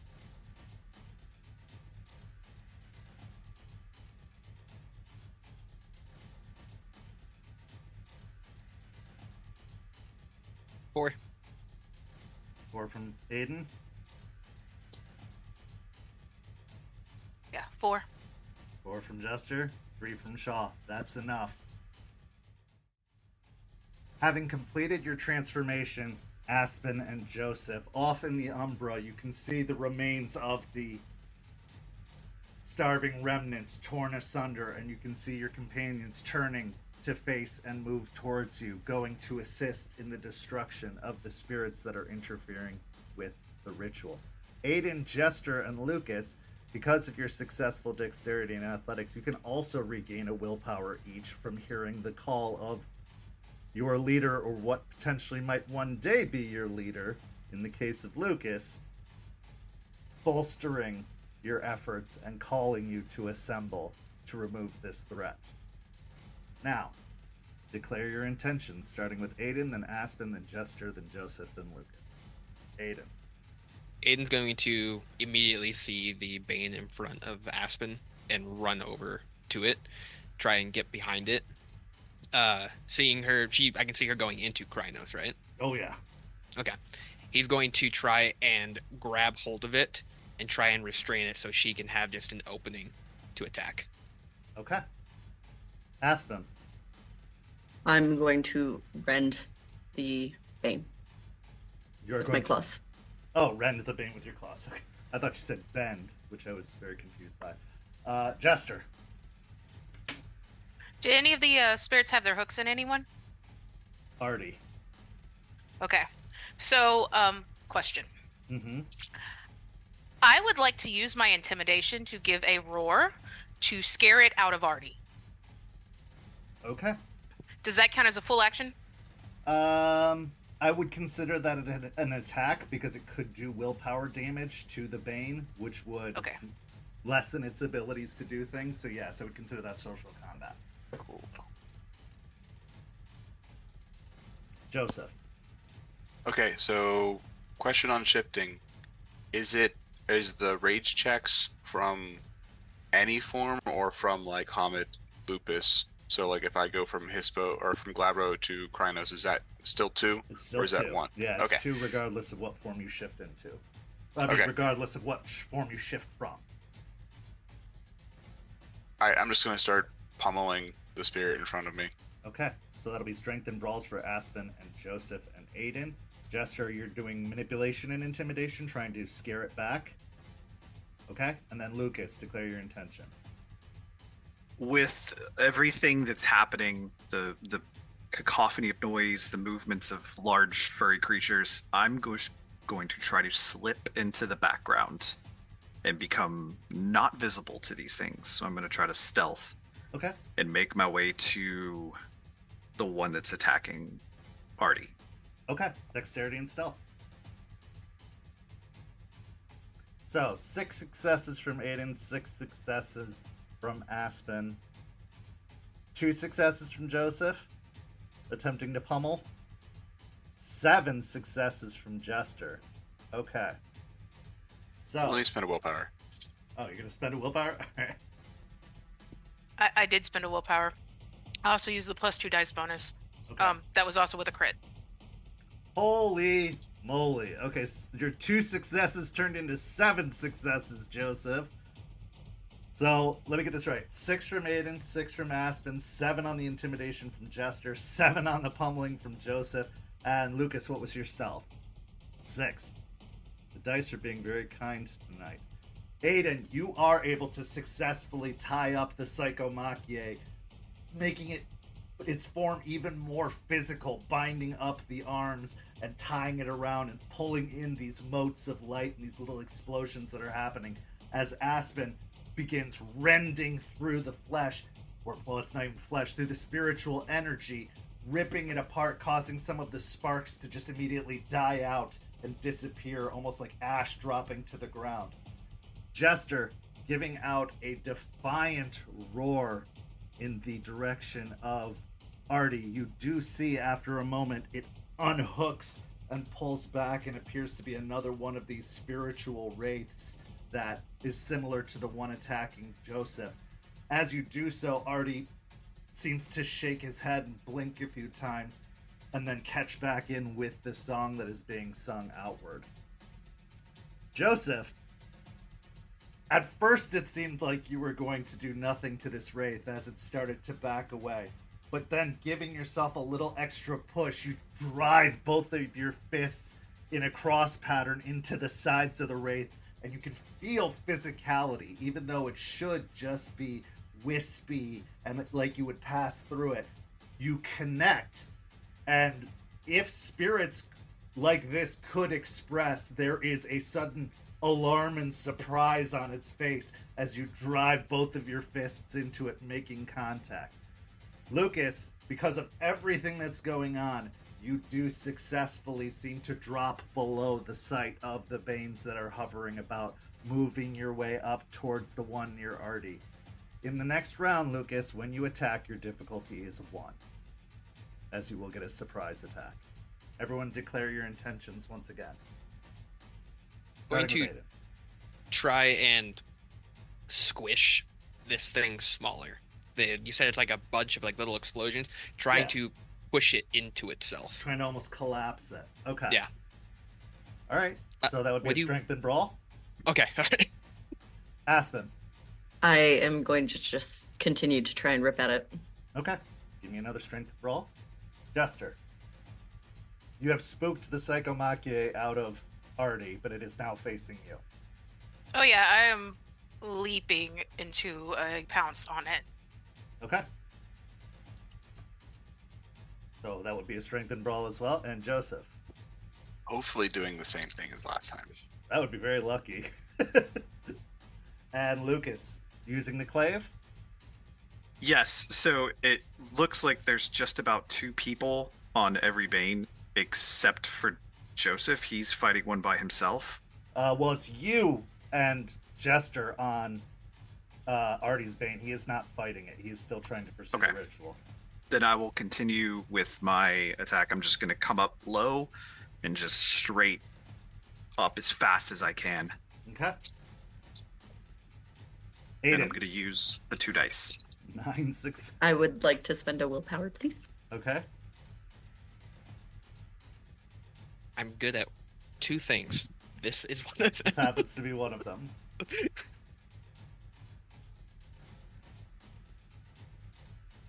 Seven successes from Aspen. Okay. Jester. 12 successes with 2 crits. Okay. Joseph. 4 successes. Okay. I'm proud of those 4.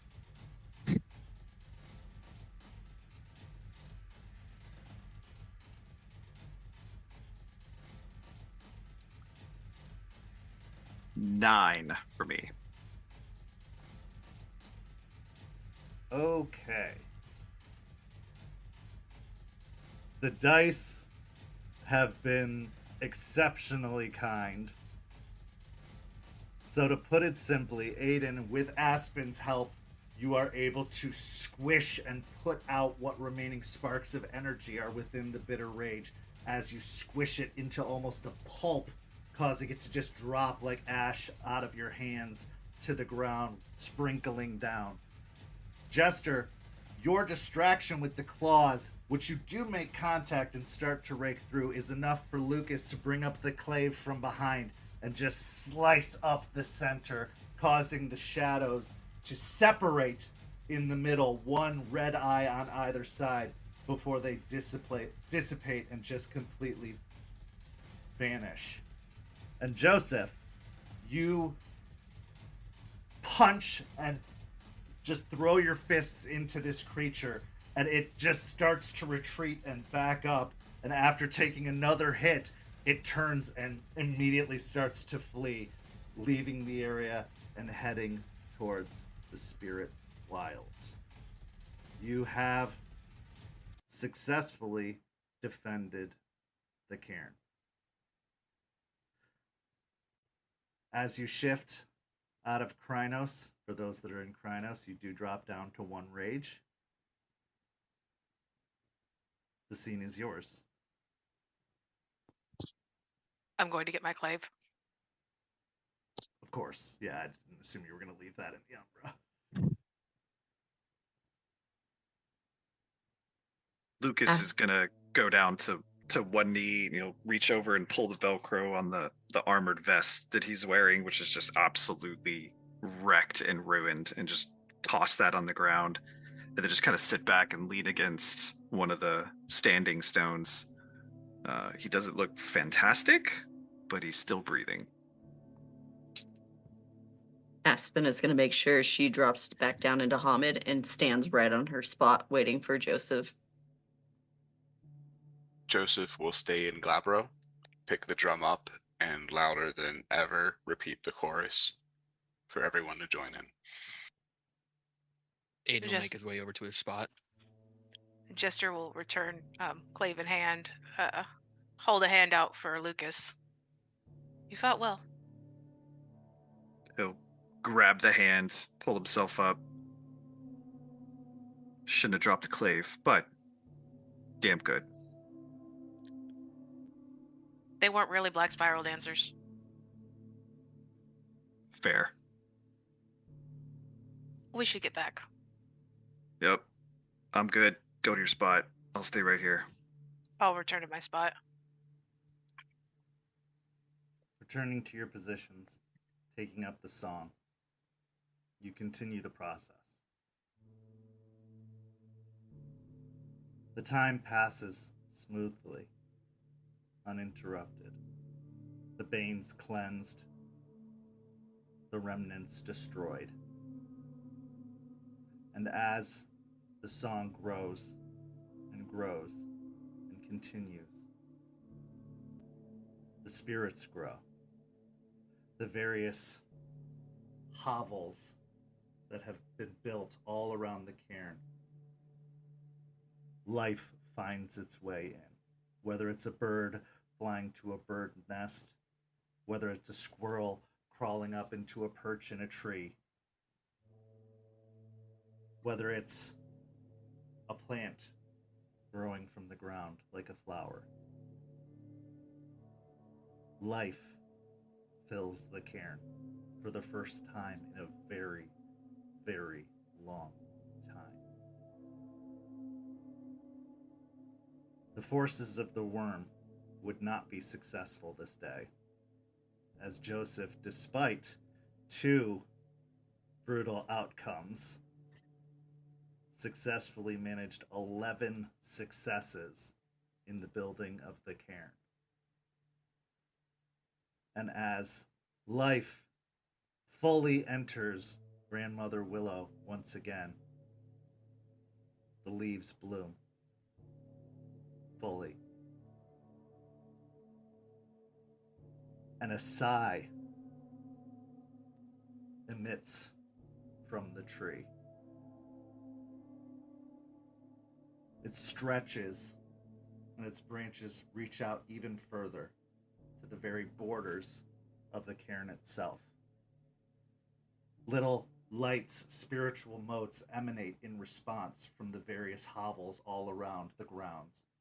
Runes grow on some of the stones that have been placed. The cairn is built. It is complete. And as the morning rays beat down from up above, Joseph, you may conclude the ritual.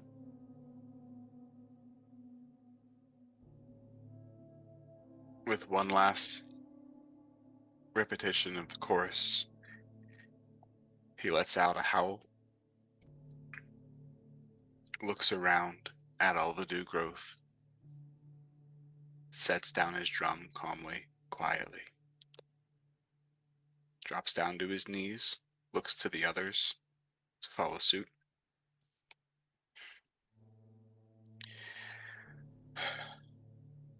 Thank you, Gaia. Thank you, Luna. Thank you, Grandmother Willow. Thank you, Star, and all the patrons throughout the Umbra. Thank you to the spirits who have come to join us. And he looks to all the participants and everyone else out throughout the cairn. And thank you to all who came and left their mark on this place. The sept of the Weeping Willow is reborn, and with it is the promise to keep this land safe and to fight the worm wherever it lies. We hope that the nation sees this and remembers the act of so many this night, and that we can rebuild the connections that came before. As you return home, as the days go on, remember what you did here and the sacrifice you were willing to make. I was taught so long ago to leave a place better than you found it. And tonight, we did. Another howl, a couple hoops and hollers. He gets up and he hugs the person on the side of him, whoever it may be. And he laughs a little. Yeah. Gives Eliza a big hug. She was the 13th and you were the first, right next to each other. Gives Eliza a big hug and looks to the 11th and everyone and goes around and gives everyone hugs. Kegs tapped. Let's have some fun. There is a resounding sound of victory in various ways. The Black Furies just let out a guttural scream. Even Ravenclaw goes, "Yeah!" And they all start to move towards the buildings, towards the merriment and the joy and the celebration, leaving just the pack and Eliza and the newcomer, Lucas, to have a moment to themselves before joining in the revelry. Aspen will just run over to Joseph real quick, give him another big hug, kind of tussle his hair a little bit. You did it. Yeah. I'm gonna make a rage check and try to heal a little bit. Okay. While still in Glabro. Yeah. I'm going to check on Artie. Artie, roll me a wits and insight.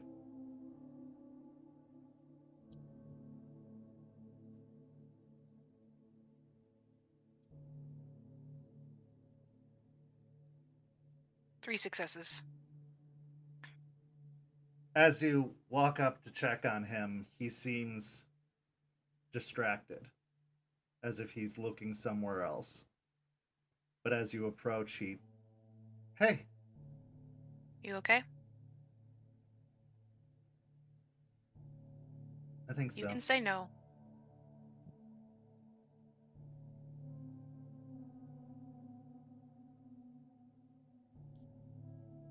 No. I'm not. Pull him into a hug. He is kind of loose in the hug at first, but eventually you feel the arms wrap around you. And you hear a little bit of a choked sob that he tries to stifle and hold back. I'll just hold him.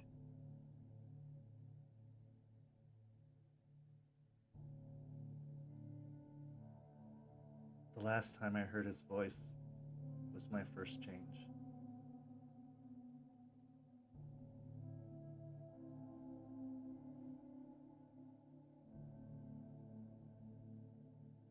And then he just falls quiet.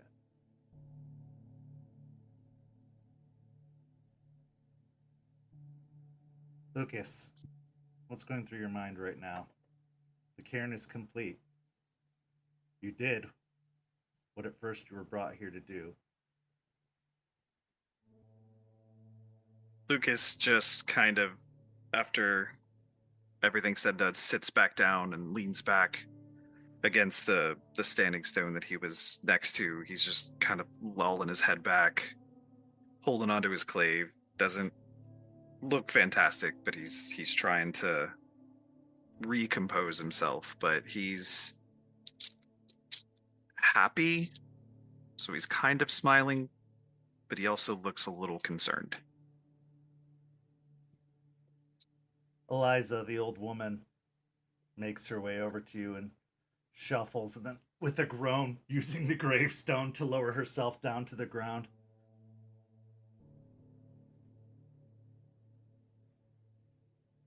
You need help?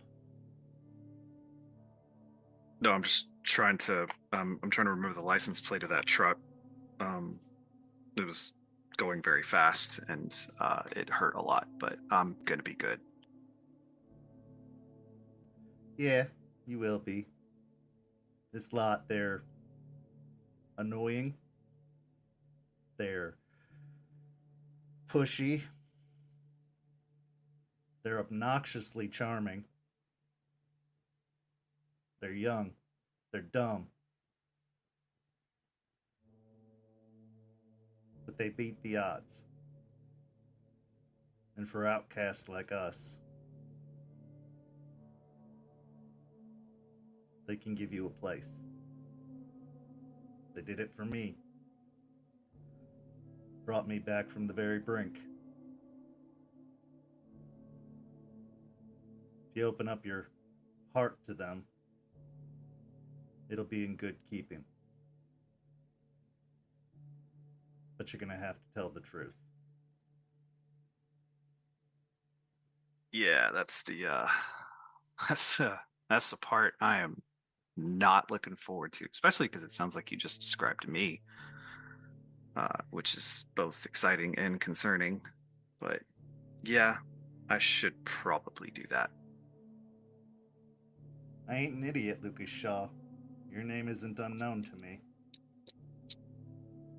And if you don't come clean, it becomes known to them. It's going to be a very much more difficult conversation. I tried to push them away. They don't stop coming. Yeah, that's fair. That's familiar. It's going to be a difficult conversation anyway, so let's just pull this Band-Aid off and just get it over with. Probably ain't for the worst. But if you ever need a place to escape the whole kumbaya of it all, I got a little trailer. You come see me. I ain't one for all this either. Well, sounds like a fantastic offer. Do you have a yard? It's gotten nicer, thanks to this lot. It used to be just an overtangled mess of beer cans and weeds. But now it's something more. Yeah. I'll make it better.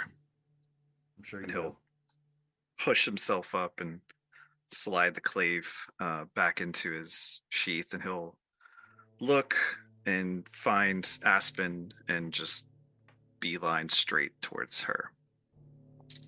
Aspen walks by Aiden, gives his hand a little squeeze, and then heads over to Artie. I'll hand Artie over to Aspen when she approaches. She'll come over happy and excited, kind of see his face, and just not say anything, kiss his forehead, and hug him.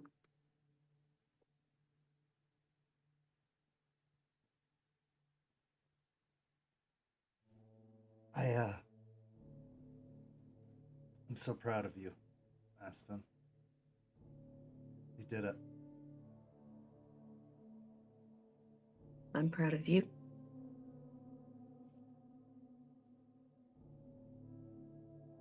Thanks. And it'll be okay. I heard some things too. So. You're so strong. I knew you were so strong. It's one of the things I'm fondest of about you. The word is love. I need a few minutes, if that's okay. I just don't want anyone to see me like this. I'm gonna clean up. That's all right. Yeah.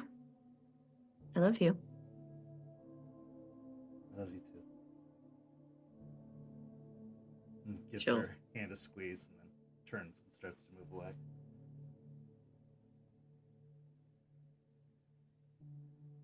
Lucas She'll go back to the approaches. pack. You did good.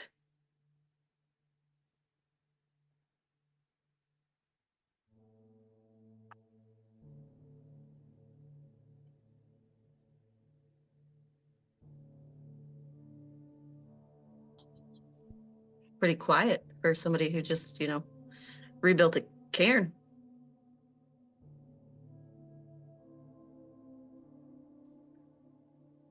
You should be dancing.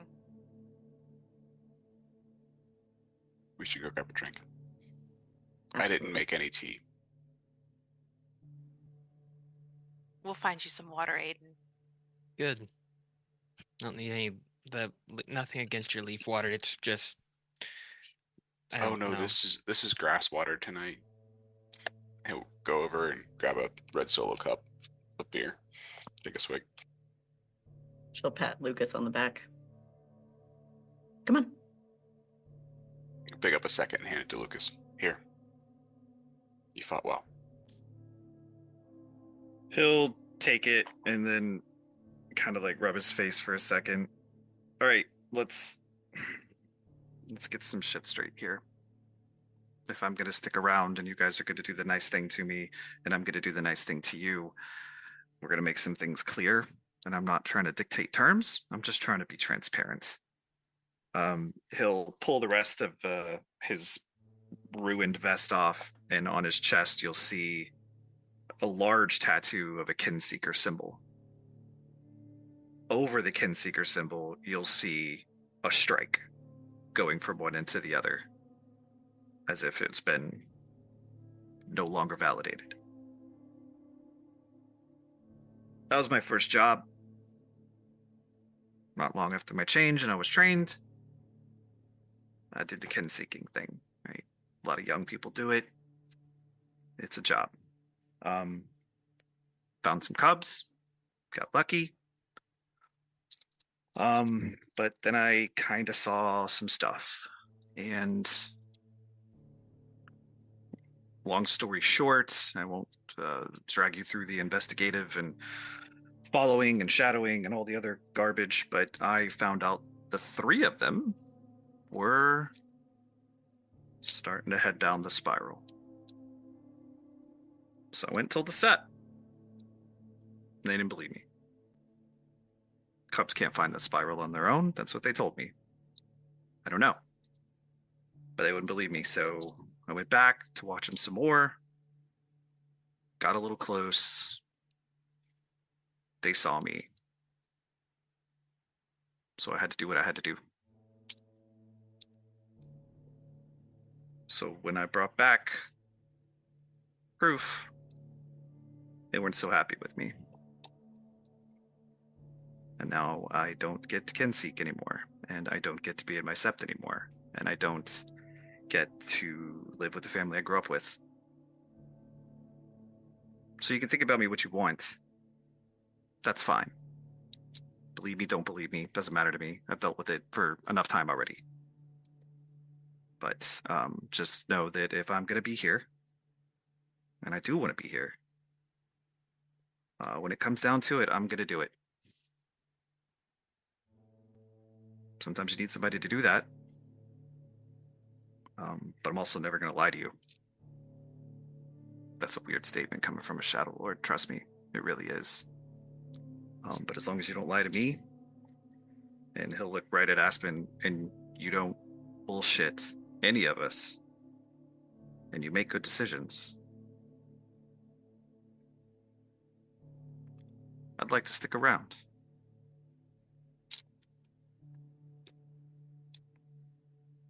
Must have Listen, been low. Lucas. Go ahead. Go ahead, Jester. Go ahead. It must have been lonely being away from everything you knew for so long. We've all experienced a bit of loneliness lately.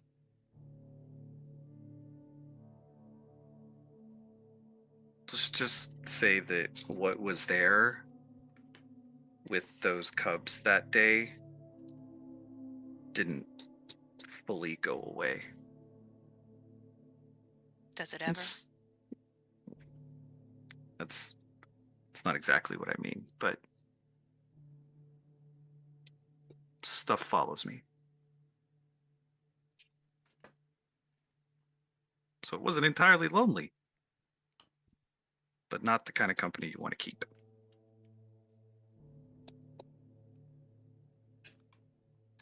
Okay. Listen. We made a mistake of not bringing someone in that made a lot of mistakes. And it led to his downfall. Maybe his redemption, but also his downfall. And I personally don't want to see that happen again. But you come with a lot of baggage, it sounds like.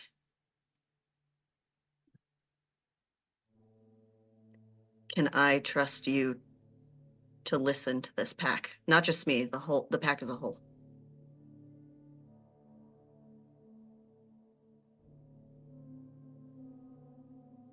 Okay. I can listen.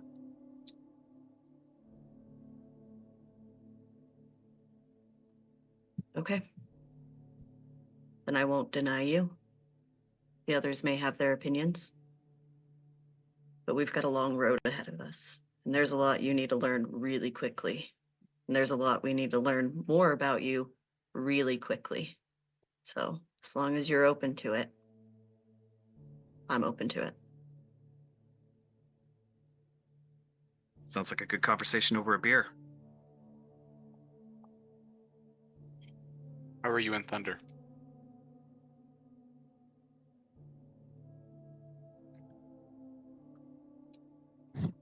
I don't hear it so much anymore, but now that I'm down here, he likes it down here. I know that.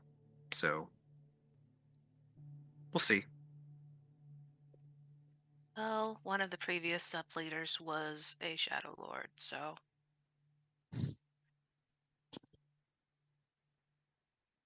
That's a awkward statement.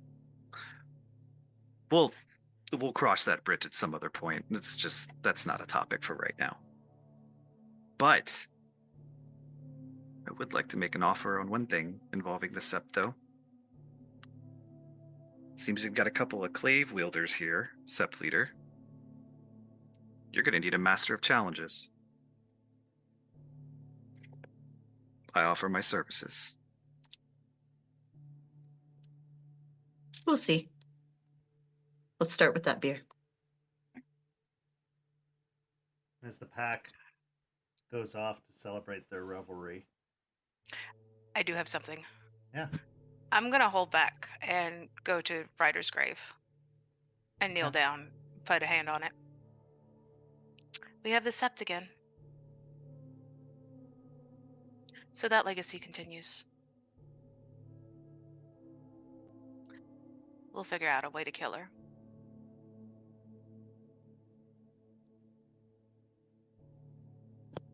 In a soft, clean, unragged tone, a voice says, I know you will, and I'll be there to see it.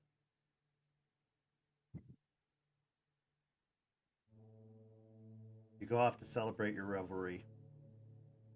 Matthias informs Aspen that he's going to stick around for a few weeks, just to ensure everything is a clean transition and that power is assured amongst the tribe.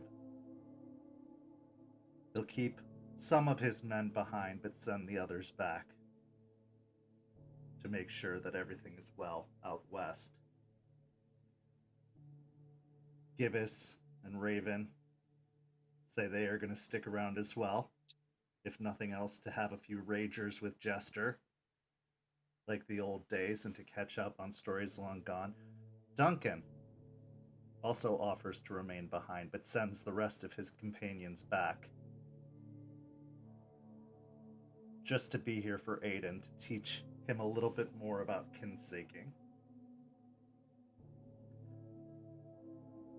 Mountain Claw approaches Joseph, gives him a grunt, a sock to the arm of approval,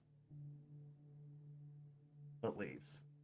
Trillium offers to stay, but you dismiss her. Her services aren't needed, and the home is probably the higher priority. The cairn is protected, but a cairn is like trust. It can be built, but it has to be maintained, because it is so easily broken. Across town, in a high-rise, a door opens, and a very slender, very beautiful, middle-aged woman walks her way in a business suit. Miss Smith, representative of Pentex, approaches a desk. As she reaches it, she says, they rebuilt it. It is thriving. While I appreciate the call, I think you know there's far more that I can provide for you. All you have to do is ask. The chair turns around, but instead of Edward Bateman, a stout, curly-haired woman says, oh, I don't think we'll be needing that just yet. I've got other plans for them.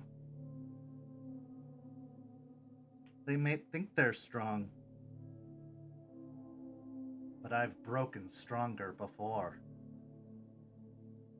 And I will break them. And that is where this story and this season comes to a close. Thank you so much to these amazing players. Welcome to Walks in the role of Lucas Shaw, who joins the pack from here on in Season 2. We're going to be taking a month break. Like I said at the top of the show, we will return in late June, so stay tuned to the schedule for the beginning of Season 2 of Rage Across Tampa. It's been an incredible 26 episodes, but I guarantee you, we're just getting started. Season 2 is entitled The Hunt for Bloody Mary. So come back for Rage Across Tampa. Thank you so much for watching. Stay tuned to all the amazing content we have for the rest of the week. On Thursday, we've got Don't Get Caught. On Friday, we got What the Hell Is That? Our Hunter the Reckoning Chronicle. We do not have an After Dark on Saturday, as it is also going on break for a month. But on Sunday, there is Bloody Strings. So stay tuned for all of that. Thank you so much for watching, and we'll see you next time. Follow St. Pete by Night on all the social media listed down below, and go follow these amazing players. They are worth and worthy of your support. I'm done talking. I'm looking forward to this month off. Good night, everybody.